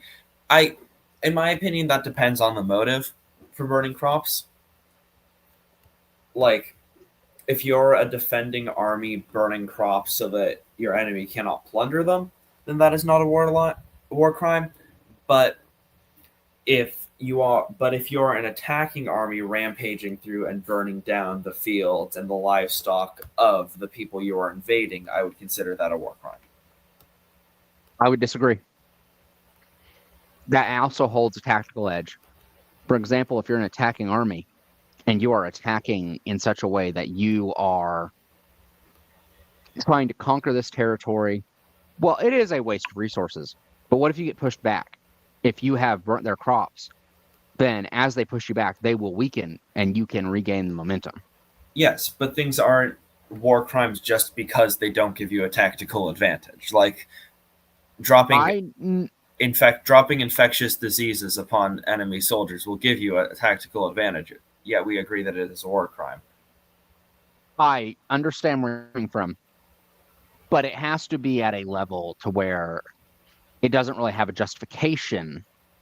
In burning crops, to deny the enemy that resource has a very valid justification. Well, then we get into And what a as long valid as justification is. And as long as you do not salt the earth to where they cannot then regrow the crops. I was about to ask that on where the line is for you. If you do that, that is not just denying resources to the enemy tactically. That is trying to genocide and I do not use that word lightly, but is trying to genocide and destroy the country completely. I would With no actually, regard for expansionism and taking the country into your own fold. I think I would extend it further where genocides can occur multiple times, where you could also technically pursue genocide of a people group And multiple times and then fail. But when you actually damage the earth in such a manner to the point where it could take centuries, if not longer, to recover, you have wounded it in a way where no race, no people group, no living things can truly thrive and flourish there. So it is, you have denied every race and every people the capacity to use it. Yeah, I I was would going to argue also- something along those lines. It's the concept of mutually assured destruction. On a smaller scale than nukes. For example, the lasers you were talking about. I would say the sole reason that they're considered a war crime isn't a morality issue. It's simply that neither side wants this inflicted on them. And so they have a unspoken agreement that they won't do it. And I suppose recently it was ratified. I'm not sure of the writing aspect of it. I don't know if they actually put it in writing that they shouldn't use lasers on each other, but I would presume it's more of it was started as a tacit agreement between both sides not to use these weapons on each other because neither side wanted to actually suffer the consequences of these weapons once they knew what they could do. Just how how we don't use nuclear strikes on each other on the outset of every war. That I would actually bring up into another topic of war crime. There is you a question from Otaku. Yes. But if you both agree upon a thing not being used in a war and then break it, that is absolutely a war crime, and everyone that was part of the decision of breaking that should be charged. Yeah, I agree with this. Now, Alex did bring it up. Otaku does have a question. We covered anthrax, Otaku. It was actually fully covered in the fact that it spreads makes it a war crime. The fact that it spreads indiscriminately. As for his next question, he is bringing up the topic of the atomic bombs that we dropped on the Japanese. I would like to give my own viewpoint before opening it to the wider discussion. So, the atomic bombs, I have chastised my brother before for making jokes about them because they were a horrendous loss of civilian life, but they were also a necessary strike. The bloody march that would have been needed to take Japan is such that the amount of soldiers that would have been lost to do it when Japan was so zealous in its defense justified the use of them. And it was also needed to break the morale of Japan because Japan's morale would have never broken otherwise. We would have suffered permanent guerrilla warfare trying to hold them. I would now like to open it to the wider. Okay. Hiroshima and Nagasaki combined, the bombings killed anywhere between 150,000 to 250,000 people. Operation Downfall, the planned invasion of the Japanese home isles, was not only expecting casualty rates that would make Marine units combat inoperable within an hour of landing, but the Japanese were stockpiling war material and food on the island for what they called the Plan of the Brave 100 Million, where nearly all Japanese civilians would give their lives resisting Allied invaders until the end. 250,000 lives at most is a pittance in comparison. Less than a percent, a fraction of a percent of the lives that would have been lost actually executing Downfall. Hiroshima and Nagasaki were as well as they were the most horrific nuclear as much as Hiroshima and Nagasaki were the most horrific bombings ever inflicted upon cities, they were also the greatest humanitarian measure ever taken in war. I would actually dispute most horrific bombings, because the reason why Tokyo was not hit with it was because Tokyo was already almost completely destroyed, and anywhere between 100 and 200,000 people were killed in the firestorm caused by the napalm bombings. Hiroshima and Nagasaki were also both industrial targets where they were legitimate targets. Secondly, I do agree full-heartedly with what Nick was saying about the losses that were expected. The losses were so highly expected that the amount of Purple Hearts that were made in the United States in preparation for Operation Downfall were still being given to U.S. veterans in the Gulf War. That is how many there were stockpiled. We would have expected casualty rates numbering in the millions of civilian casualties. Now, when it comes to the matter of the use of nuclear weapons in particular, not the bombings of the cities, but use of nuclear weapons, they did not have an awareness to the extent that we do now of radioactive fallout. They simply were not. So you cannot hold it against them as they polluted the earth with these bombings.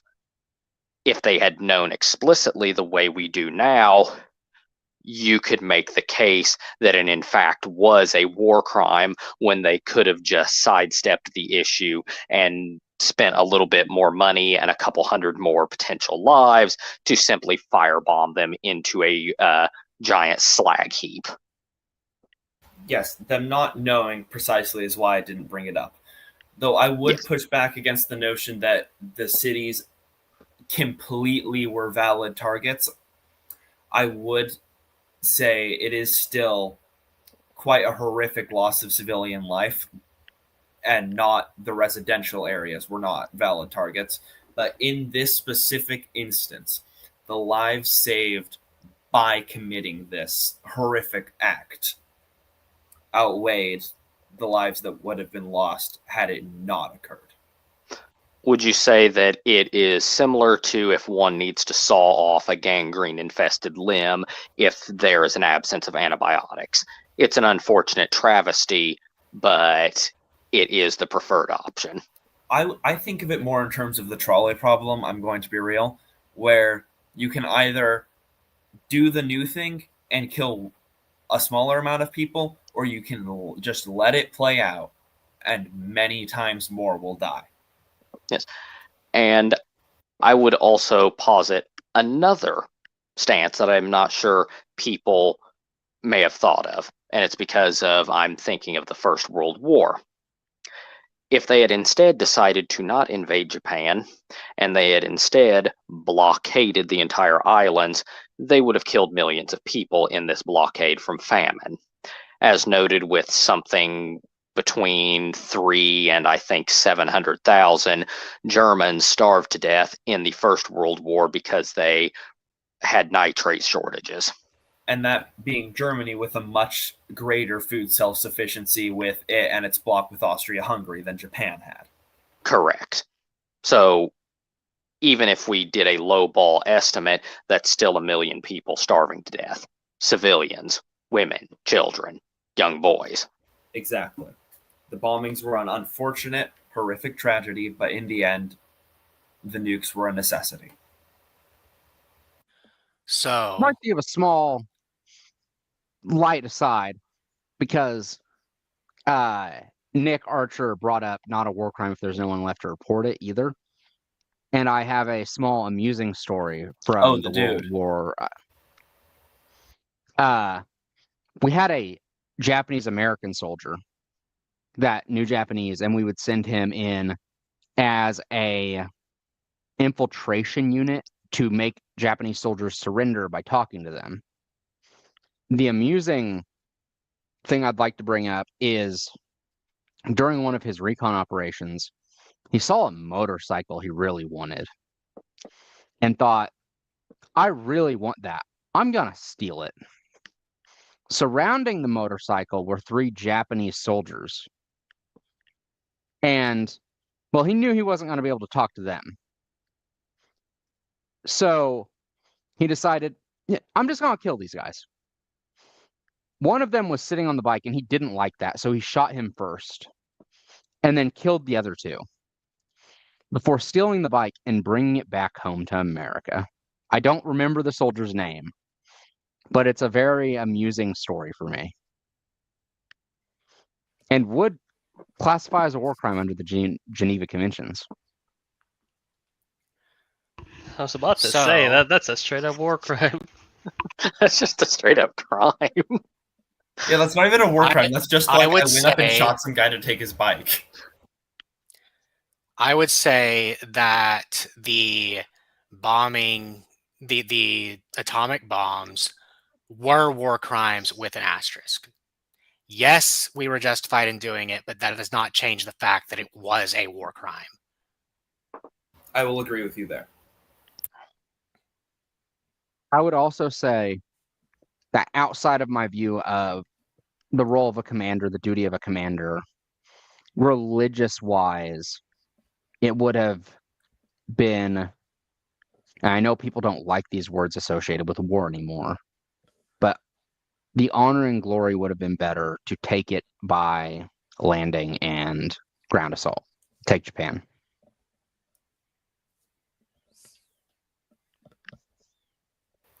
I think in this instance, religion has to take a backseat to pragmatism.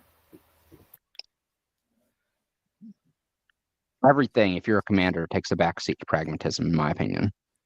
Your duty above all else is to the people under your command.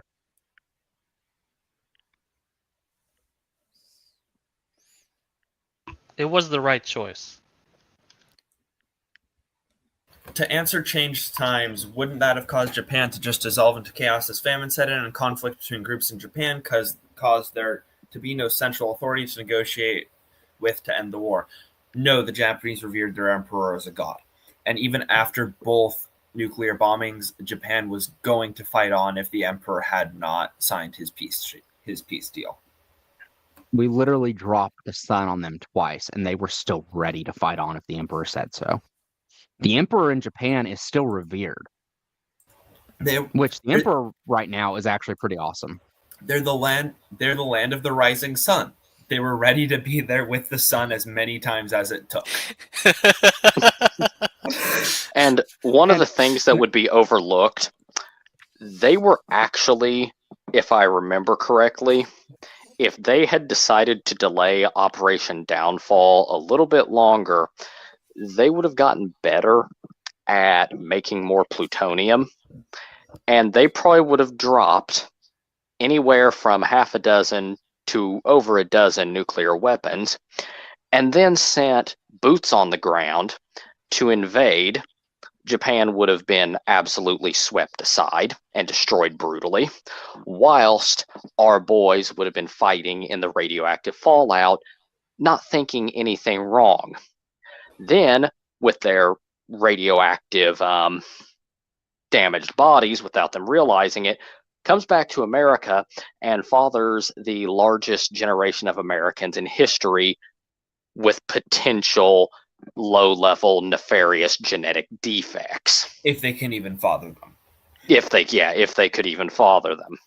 Plus, you have to consider that the Soviets would also be invading at this time, creating another potential, Operation Unthinkable flashpoint.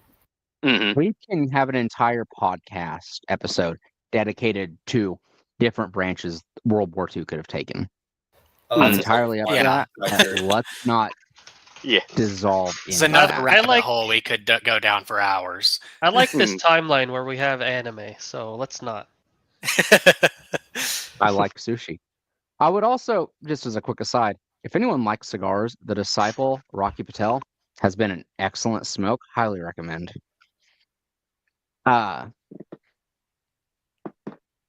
But If no one has any more questions, we can move on to our last topic. I will give people the time. And in the meantime, I'll just tell you a little bit about the emperor currently in Japan. He is actually a decently skilled martial artist, highly educated, and has a passion for roads and has improved the roadways in Japan by miles. He's actually pretty admirable. Yeah, I would at one of his highly like recommend you royal look him up. at one of his royal addresses, some guy just like shouted "Tenno Haika Banzai," and he just bowed at him.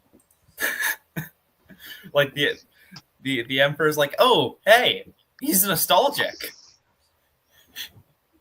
Yeah, the emperor currently is actually pretty awesome. His son, I don't actually know much about, but the current emperor is pretty awesome. Well, if the current emperor is that cool, his son better not be terrible. Right. His son, if I remember right, married a Catholic woman. He's still of the Shinto faith, but Good. he married a Catholic woman, and it's pretty fascinating. Uh, if no one else has any more questions, and Shaman Ra, if you can get me a Cuban, I'd highly appreciate it. But let's move on to the last topic. Has modern technology diminished the good, the honor that can be found in war? Or do you believe there can be no good found in war? I would like to start us off with Sam. Well, the second part is pure nonsense. There is good to be found in war. There's good to be found in almost everything in this world. The first part, yeah, I would believe that modern war has diminished the honor of it. Because it used to be that you would face your opponents on an open field with rules of engagement and whatnot.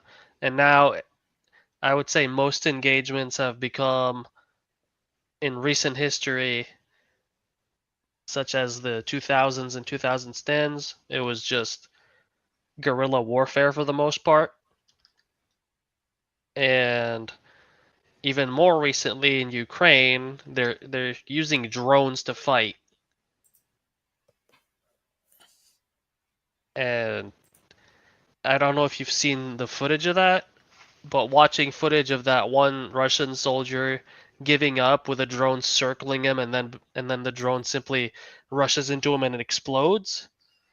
I think, well, yes, war is very much diminished in the modern age.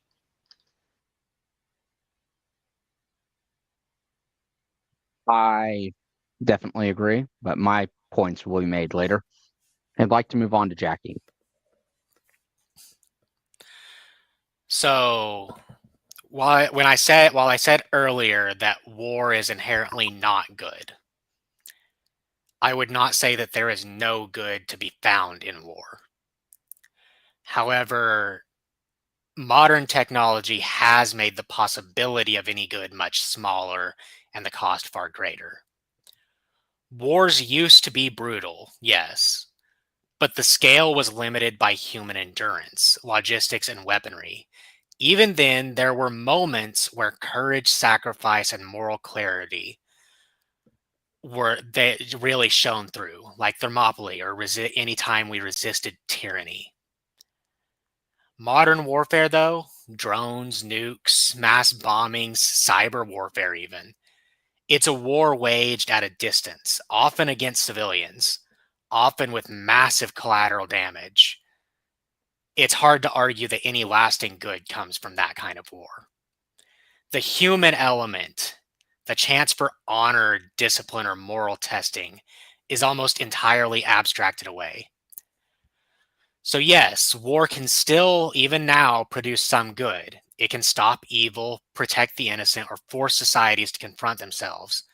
But the modern era has amplified the destruction so dramatically that the line between necessary evil and sheer devastation is razor thin. Any good that comes out of war today is almost always overshadowed by the suffering it creates.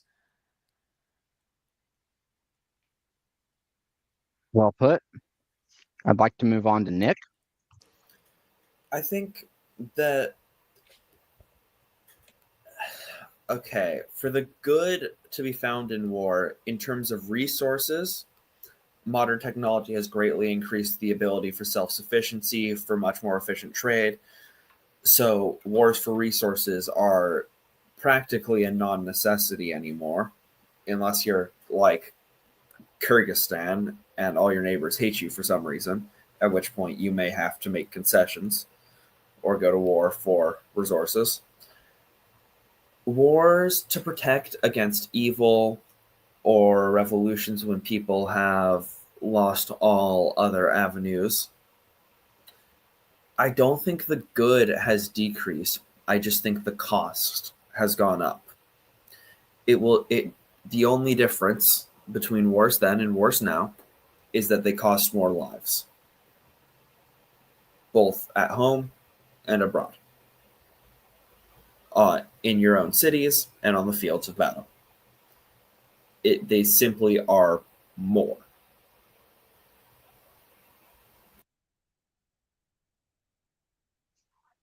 I'd like to move on to Alex now. All right. I agree with most parts of what Jacky, Samir, and Nick have said in regards to the technological innovation has rapidly outweighed the benefit that war offers to us in regards to enriching culture, enriching individuals that would be upstream of cultural enrichment, as you noted with Tolkien and his experiences likely culminating in the creating of his magnum opus, or the likes of C.S. Lewis, or Ernest Hemingway, Ernst Younger, any other authors who have wrote their memoirs and wrote of their service in wars all across history. I would also extend and clarify something else that I think has been overlooked, say for Samir, when he commented about the drone harassing the Russian until it finally rammed into him.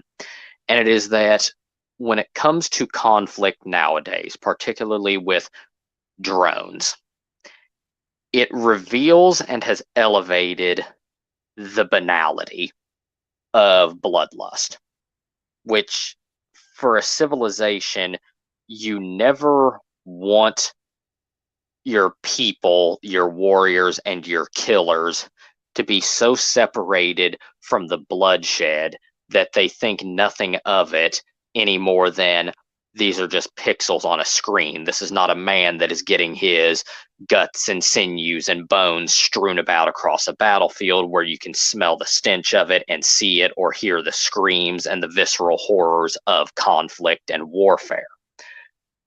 Separating oneself from it bears the risk of turning us all into callous beasts.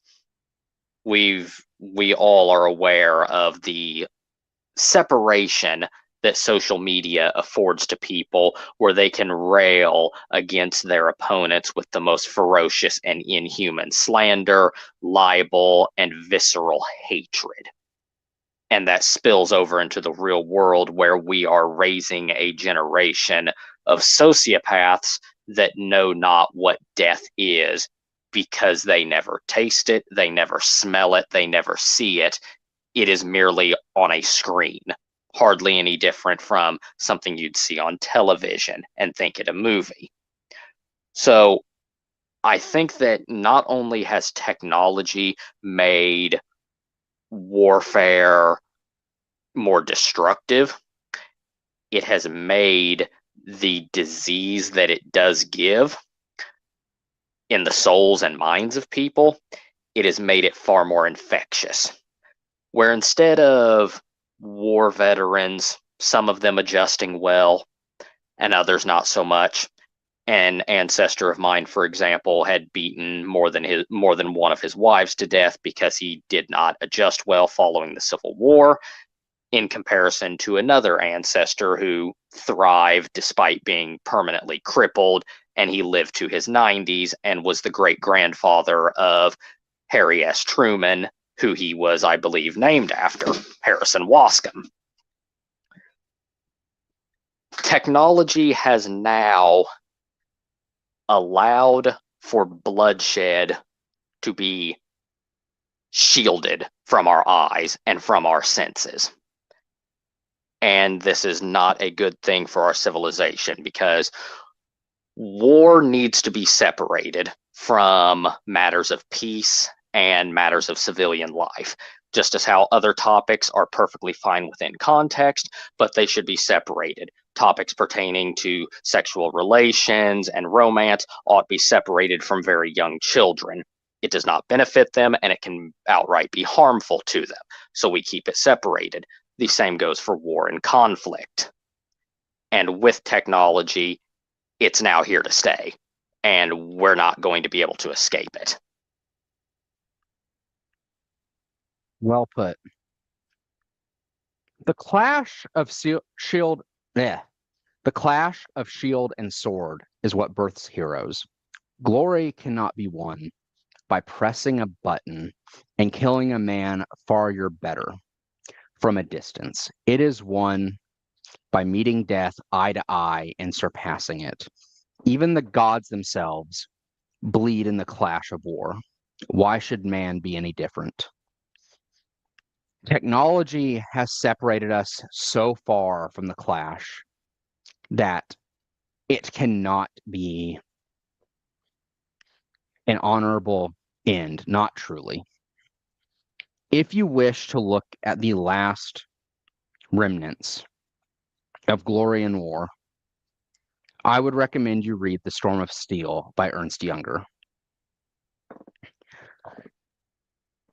In our modern age, and I have watched the footage from Ukraine with the drone strikes, and I have seen the videos in America of an 18-year-old with no ability to fight, no ability to push himself athletically, strapping a Glock to a drone and being able to fire it from afar.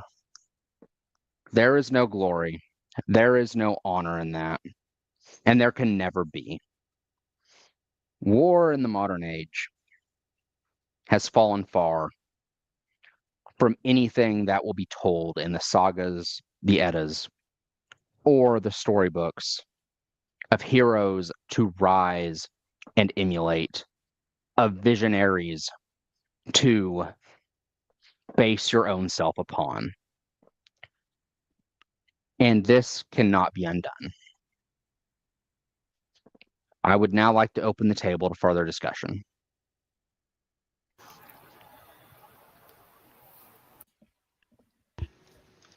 I fully agree with this. I Yeah. think we're all agreed, so I think the discussion is going to come from any questions in No. the chat. I would say that as much as it used to be the age of, heroes and such, modern trench warfare and its associated horrors can in its own way bring us heroes of a different type. It isn't. Yes. We aren't fully. I mean, trench warfare gave us Tolkien. Yes. Trench and warfare gave us Jack Churchill. Trench warfare is still what people use when they don't have sufficient armored breakthroughs to. Yes. It is. And But the farther we get with drones, the more it will disappear. Yes. And the greater humanity's complacency will grow. Yes, I'm saying we are in the last stages of heroism now. We're not out of them yet. In the words of, I believe it was Homer that posited the ages of man, we are in an age past the gods where humanity has diminished, and humanity will continue to diminish in this way unless people can stand up against it. I would expand on that, where it is not merely because of the rise of weapons technology, but also matters of technology and communication. 3,000 years prior, in the Bronze Age, you could have an individual cult of personality that could unite several thousand people into an army that you could conquer entire regions with, and your name go down in history for eternity. Just one man, and you could forge an army. That is no longer the case. We have thrown our hats in the ring of, in a way, being a confederation of personalities, trying to call forth our own retinue, our own huskarls of loyal members. You have millions in the case of Joe Rogan. You have tens of millions in the case of Donald Trump, or any other individual that is not politically affiliated, but they still have followings. They can no longer muster forth an actual army. These are simply people that tacitly listen to them or are in part aligned with them. Gone are the days where you could fund your own army and go on an adventure invading Cuba, like in the case of Teddy Roosevelt. The edges of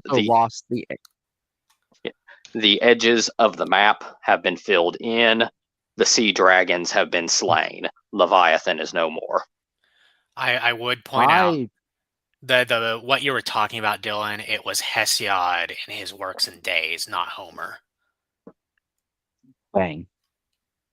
I knew I had the name wrong, but the H. Yeah. Dang it.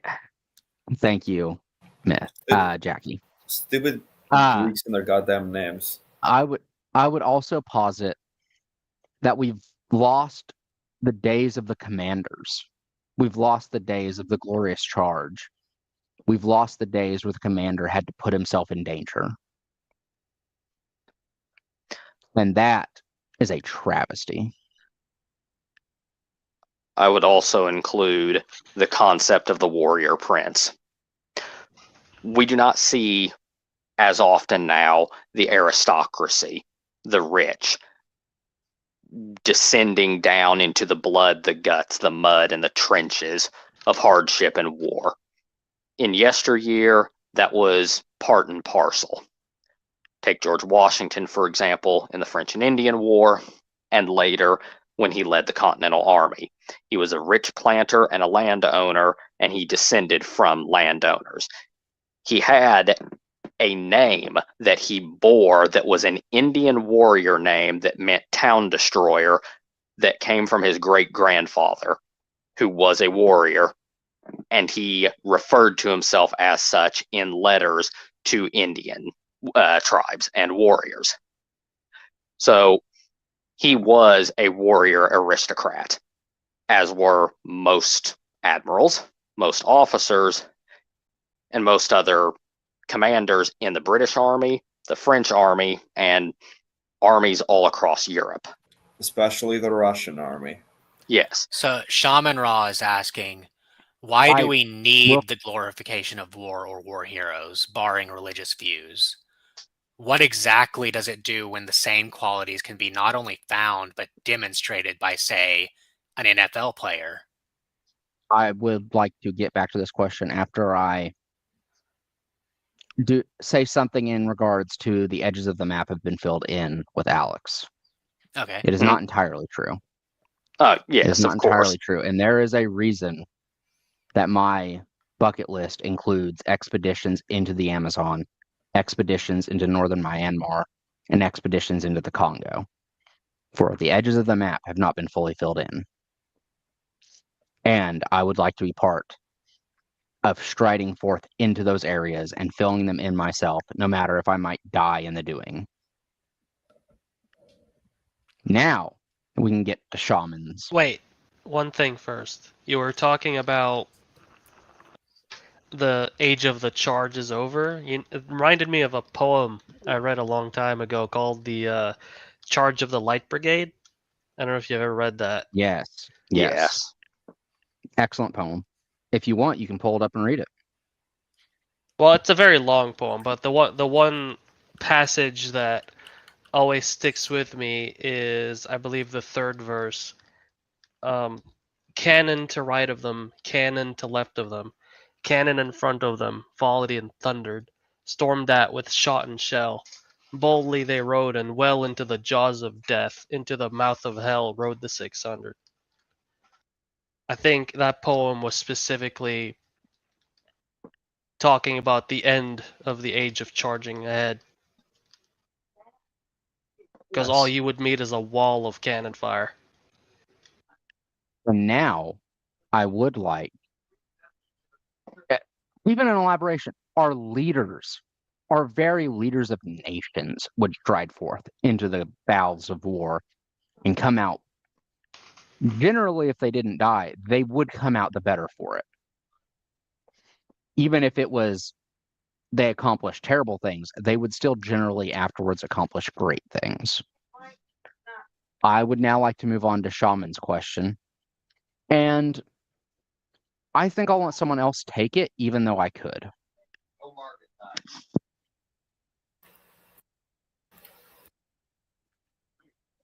So, for me, war is something that is always going to exist as long as there is man. If it is going to exist anyway, we should seek to draw the highest good from it. So in that sense, that is why we need war hero to have heroes come out of war. Otherwise, it's just falling further into darkness. I would also actually, I'm not going to fully take the question, but I'd like to dismantle the NFL player. I played football. Don't get me wrong. There is chaos to it. There is charging forth past people trying to tackle you and take you down. But it is nothing compared to charging into the swarm of arrows, the clashing of swords and spears. Even when I do armored combat, it's nothing compared to that. Or the Let hail alone of gunfire. actual. Yeah, it's nothing compared to even my armored combat sports, let alone what metal you have to demonstrate in war and what it forges from you. Ernst Younger would not have been forged on an NFL field. And I would like to open up the rest of the question to the rest of the group instead of lingering on me. All right. I would agree with that sentiment in regards to how it forges people, but I would also extend it to war is a competition where you pit the wills of either individuals, of nations, of entire peoples against one another, while competition in sports are on a much smaller scale, both in the scale of the amount of participants, but also the wager that is put at stake. When it comes to sports competitions, outside of the very specific Mesoamerican one where the losing team was sacrificed, the only thing that is generally sacrificed in the here and now is one's pride. The pride at one's triumph, the humiliation of one's defeat. But when it comes to matters of war, it is the entire existence. The entire universe has grinded and groaned and operated to this very pivotal, distinct moment. Your entire existence, every triumph, every defeat, every love, every despair has culminated into a specific point, razor thin, of your will, your existence pitted against the will of another. The stakes are far greater, and us mere mortals, most of us would shatter at the pressure. And there are those select few who do not shatter from it and are forged into a diamond hard brilliance. Tolkien was such, Ernst Younger was such, whereas others, they crumbled or they wavered. So gazing upon these individuals, the closest thing to living demigods that we will ever be blessed to see, to read their works, to see their accomplishments, is something that one can strive to see of, this is the true man. This is what man is capable of with the power of will and will alone. And I would say that is only ever consistently forged in the fires of war, where constantly you are forced between two options, two states of existence: downfall or conquest. Whether it be conquest of another nation, conquest of one's own fear of mortality, which is the most universal fear of all the beasts of the earth. We don't want to die. We fear dying. We'll rip the throats out of a wild beast just so we can live another moment longer. We rage against it. And so, to conquer it is the greatest transcendent feeling possible. One of the greatest accomplishments man can ever get. And when man fails, when man breaks, as happens all too often in war, sometimes they ascend anyways. It's one of my major gripes with wars, that sometimes the broken people it produces are the ones that take power after. Yes, and for my best example, take Adolf Hitler. He was a veteran of World War I who undoubtedly had horrific PTSD. And then that broke him, and it's one of the things that led to his, Third Reich. And I would say that it is a great pity when it is either the malformed or the broken and disfigured from such pressures that end up in power. Take Goering, for example, who from the war ended up being morbidly obese and a drug addict. You had Joseph Goebbels, who had a chip on his shoulder because he was unable to enlist due to childhood polio. And then Hitler, you already pointed that out. Goering also was horrifically incompetent as an administrator for the Luftwaffe anyways. Yes. I would actually like to say something that is going to be very, very controversial, and I'm sure I'll get hate for it. Hitler, for all that he was an evil human being, was not a coward. He shot himself. He was a coward. You could make the argument that he could. Yeah, you could make the argument that he was ensuring that he would not be paraded around and humiliated. It'd be for. I don't like to make this comparison, but there are examples of willfully dying for something that you consider a higher cause, such as the martyrs of early Christianity choosing to be humiliated, beaten, and killed for the sake of a higher purpose. There's also ways where you can avoid humiliation, so your ideology and your most ardent beliefs are not humiliated. If he didn't want me to call him a coward, he should have stood there and gone proudly to Nuremberg. I can get behind that on respect because a few individuals were like that. If I remember correctly, a few of the Balkan war criminals that got death sentences, or Saddam Hussein, for example. Weren't the Balkan war criminals like, you won't charge me with war crimes, you don't got the balls? Yes, and then they drink poison. I would like to hear Dylan's defense on why he thinks Hitler was not a coward. Yes. So does anyone on this table know what he actually did in his role as a soldier? Yes. I have a few ideas. Like, do you know what his actual classification was? Didn't he get awarded medals for actually going into the line of fire and saving many of his fellow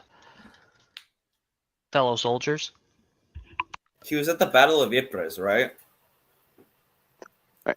No, as in what his actual job was. Oh. Yeah, I have not looked into this. I don't have much interest in modern wars. Yeah. to do research on that, so I believe I'm the only one aside from Dylan that is aware.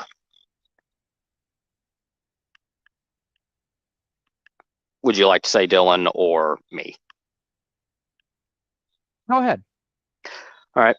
He was a courier that he would have to go from trench to trench, being explicitly targeted by snipers to deliver messages in between officers and communications to ensure that artillery was hitting the correct spots, that troops were being reinforced to areas that were being hit by men going over the top, and so on. And it is quite easy for a sniper to see through his scope an individual who is a courier. They're the only ones that are racing back and forth, and you get to see their dome piece just above the trench line. So he was constantly undergoing risk of machine gun fire, snipers, and so on, and was constantly in the thick of things. And the more chaotic a battle is, the more the courier is needed to race across the trenches to get messages across. And he never shirked in his duty. And at one point, he And- was blinded. I do believe he volunteered for that position. I am open to be corrected on that. I am maybe 70% certain on that. I cannot consider a man that would dodge trench, machine gun fire, snipers, and everything else to do his duty as a soldier a coward. And I would consider the Hitler of World War I to be a wholly different man to the Hitler of the post-war and World War II world. Another detail yeah. that should not be ignored, he tried to join the Austrian army. He was not medically cleared to, and yet he still wanted to fight and serve, so he jumped over the border and joined the German army. So again, he was no coward. So He was a a man reprehensible can human be a being in the end. coward at one point in his life and a brave man at another point in his life. Bravery and cowardice is not something that defines you for your entire life, in my opinion. I True. do agree with this. This would especially be the case in our belief system, Jacky. I would definitely I would also like to put out a shout out.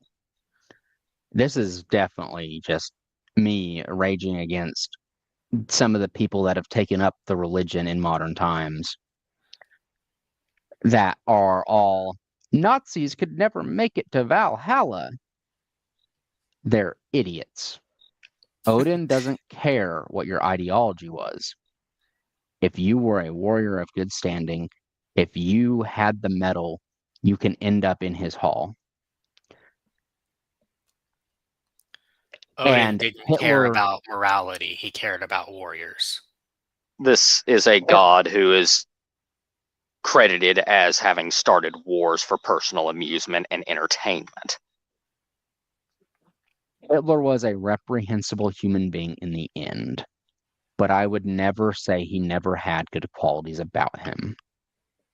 And I know in the modern age, that is a horrible thing to say, and I will probably be labeled a neo-Nazi for even saying it.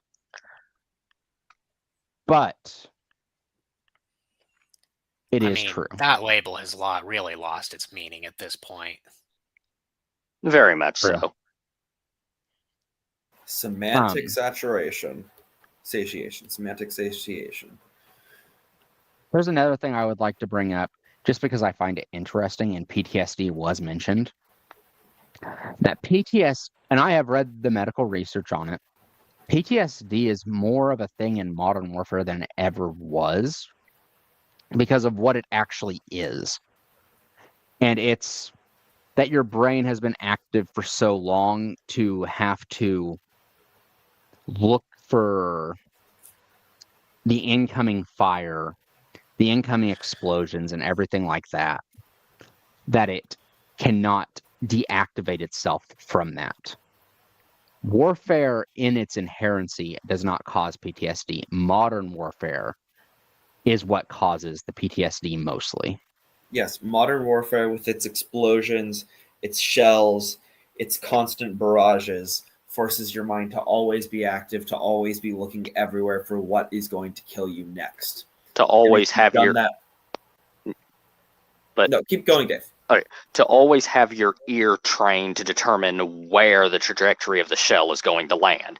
That was noted at one point in Ernst Younger's novel, The Storm of Steel, as I own a copy of it, the 1929 English translation of it, where Younger talked of at one point that he and a friend of his were listening to the trajectory of a shell coming in, and they placed a quick bet on where it landed when it impacted based upon sound alone. He said it was 30 yards, the other said about or meters, and the other said about 10 meters versus 30 meters. It was around 22 meters. And they just talked about these types of wagers. Another example was when, as he is a lieutenant, the shells are landing, and he could hear one where he knew when it was halfway on its trajectory, it was going to land straight at his feet. And these shells are of the caliber they wouldn't not even a dentist could have ID'd what was left of him. The shell lands right in front of his feet. It is a dud. And not to be completely shocked still at this moment of divine providence in protecting him, he started barking orders at his soldiers who had started to waver and fall apart under the withering barrage. And because he was able to keep his head cool when a shell literally landed in front of him and he just shrugged at it, it managed to cast a superb enough spell upon the minds of his men that he was able to get them properly into position and their heads on straight once again. And when you have forced your mind into effectively having war-focused ADHD for weeks, months, years on end, you cannot shut it off. Yeah, and he noted that even when they were on leave. Yeah, it's incredibly difficult, if not impossible, to shut it off, which is what creates PTSD. Yes, and that was an example of, he said that the best soldiers are the ones who are just naive enough to think they're invincible. Between 18 to 21 years old, before they've had the cruel, cold, bitter touch of mortality brush against them one too many times. The 25-year-old, the 30-year-old, they've lived long enough where they know that they are but meat and blood and can die. It's the young men, the hungry ones, the ones that don't actually understand truly that they are mere mortals. Those are the best ones to storm the trench lines. Those are the best warriors. I would like to bring up the conversation happening in chat. Shaman, it actually was much less common. Based upon the medieval journals and treaties that I have read, it was much, much less common in soldiers back then. Yes, although the symptoms were quite similar. Extremely jumpy, night terrors, etc. Oh, yeah. But due to the less evolved nature of warfare, it just wasn't as common, because the state your mind has to be in to give you PTSD wasn't as common. Yes, and there's a reason there was more of a hunger for it, and more people were eager to go back into it back then than nowadays, and there's a reason that it was much less common. Yes, and and this would be a matter of pushing back against any of those somewhat revisionist individuals that would try to obsess over, oh, the modern generation is so much worse, so much mentally weaker than they were back in the days. You didn't hear PTSD in the past. I'd like to see them do modern war. Yeah, because for the most part, there's roughly the same number of people who have it in them nowadays to be warriors and killers and to have a thrill and love for action and combat. It's just that, unfortunately, the drink that they are being offered in this case is far more potent and strong, and it is more likely to shatter them than it is to hone them, like it was in the medieval period, the Iron Age, the Bronze Age, etc. Yes, Shaman, falling off a horse can cause it. It is just very, very rare. The percentile is so low. It is nearly zero. Like if you took a 500,000 force of men, it would maybe happen in 10 of them. Falling off the horse example, not war itself. In this, I would like to pivot to our closing. And this is not going to be a debate. This is just going to be people answering the question. We can take some further comments from chat and talk after it, but this is really our closing. Can a world without war exist? I would like to start with Nick. A world without war is a utopian dream. It is something that I think we should strive for to remove the causes that would necessitate war. But I think it is something that is ultimately, as far as the near future is concerned, deeply unrealistic. From that, I would like to pivot to Sam. I don't think it can exist. Simply by our nature. We're programmed to seek out conflict. We're also programmed to make tribes, and something outside of the tribe is considered an enemy, even subconsciously. And anything that enemy does that might inconvenience the tribe could lead to war, and has in the past. So I do not believe that it's possible to have a world without war. I would like to pivot from Sam to Jacky. So, as discussed earlier, I'm coming at all of this from a Christian worldview. For this answer, I need to clarify what my view of the end times is. I hold to a premillennial position. That is that after Christ's second coming will happen, then he will have his 1,000-year physical reign on earth. That 1,000-year on earth is the only time in human history, I believe, where we can have true peace. Like in this age, sin and human rebellion ensure that conflict, injustice, and violence will always persist. Even as we work to restrain evil and protect the innocent, war remains a tragic reality of living in a fallen world. Until Christ's second coming, we have to navigate this world where war, though lamentable, sometimes serves God's purposes of justice, restraint, and preservation of righteousness.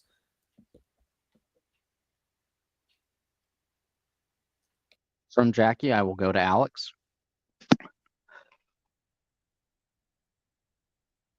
I would agree more so with how Samir put it than Jacky, even though I am coming from a similar moral outline as Jacky, because I too am a Christian.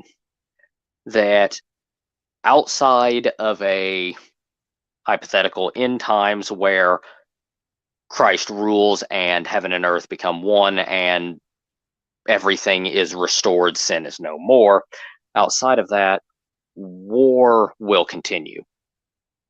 That war is baked into our very nature. There will always be war, even if its greatest practitioner, goes extinct. Life will still go on this planet, and life will still try and crush down and consume one another, where it will continue so long as we love it, and we will always love it. We lust after it just as we lust after those of the opposite sex, or that we lust after good food, good amenities. It is something we simply are not able to live without outside of intervention of the hyper or supernatural. So, because it is something that is here to stay, we best make the best use of it and actually focus it into things that are productive, just as we focus our sex drives into marriage institutions and so on. So, in conclusion, there will always be war, even if humanity dies out. I'll put all of you. In my view, no, war will never go away, and it shouldn't. The Eddas, I come at this again from a religious viewpoint. I'm a full polytheist. I believe in most of the gods, but Odin is who I truly bow my head to and whose hall I wish to end up. Even the gods cannot escape conflict. Ragnarok will happen, it is fated. War is as much a part of the universe as everything else. It is baked into it. Animals go to war, humans go to war, everything goes to war. It is terrible. War is terrible, of course, but it is eternal. The sagas tell us the gods themselves will march to Ragnarok and die. In battle, man is stripped bare, illusions are burned away, courage and cowardice is revealed. Heroes are not forged in peace. They are forged in a storm of steel, blood, and fire. A cause needs to be worthy of the blood, but it needs to happen. It needs to summon forth men to fight with lust in their throats, fire in their bellies, and honor in their hearts. And therefore, humanity cannot do without it.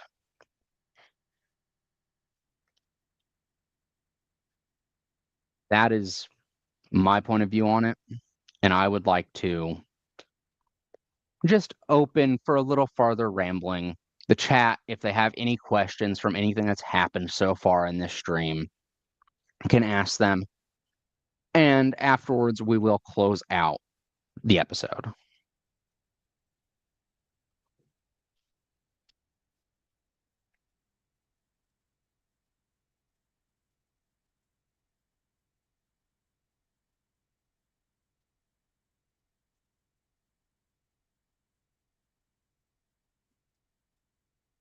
I will give the chat 2 minutes to respond.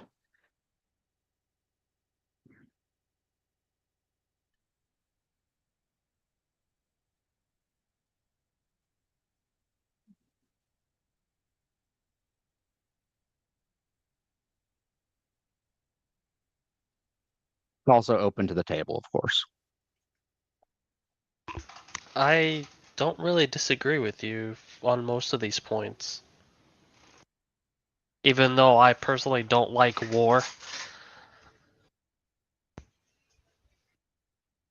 You can dislike it, but also agree with the observation of how the mechanisms of it operate. Well, yes. And there's no possibility that we will have no war in my mind. Yes, whether you come from the viewpoint of, oh, we live in a fallen world and we are sundered from God in some manner, or if it's from the purely naturalist perspective, you can't actually escape the wheel of death and destruction that is the animal kingdom, which we are part of. Bacteria tear each other apart on the cellular level. Plants choke each other out for sunlight and nutrients. Animals devour plants. Animals devour each other. We are not the only killers and fighters on this planet. We're just simply the best. To the point where we can do it for arbitrary reasons of amusement. Rip the guts out of a lamb so we can string our bows, or to string our musical instruments, slay an elephant and carve from its tusk a toy for our children. We kill to train ourselves. We kill for our amusement.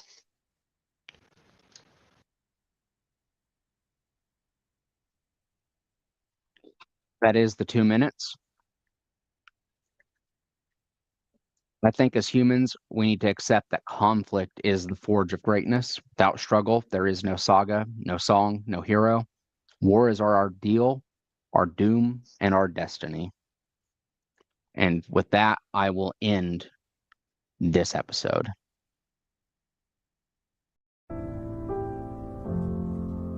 Is life worth living? Yes. So long as there is wrong to right, wail of the weak against the strong, or tyranny to fight. Long as there lingers gloom to chase, or streaming tear to dry, one kindred woe, one sorrowing face that smiles as we draw nigh. Long as a tale of anguish swells the heart and lids grow wet, and at the sound of Christmas bells we pardon and forget. So long as faith with freedom reigns, and loyal hope survives, and gracious charity remains to leaven lowly lives. While there is one untrodden tract for intellect or will, and men are free to think and act, life is worth living still,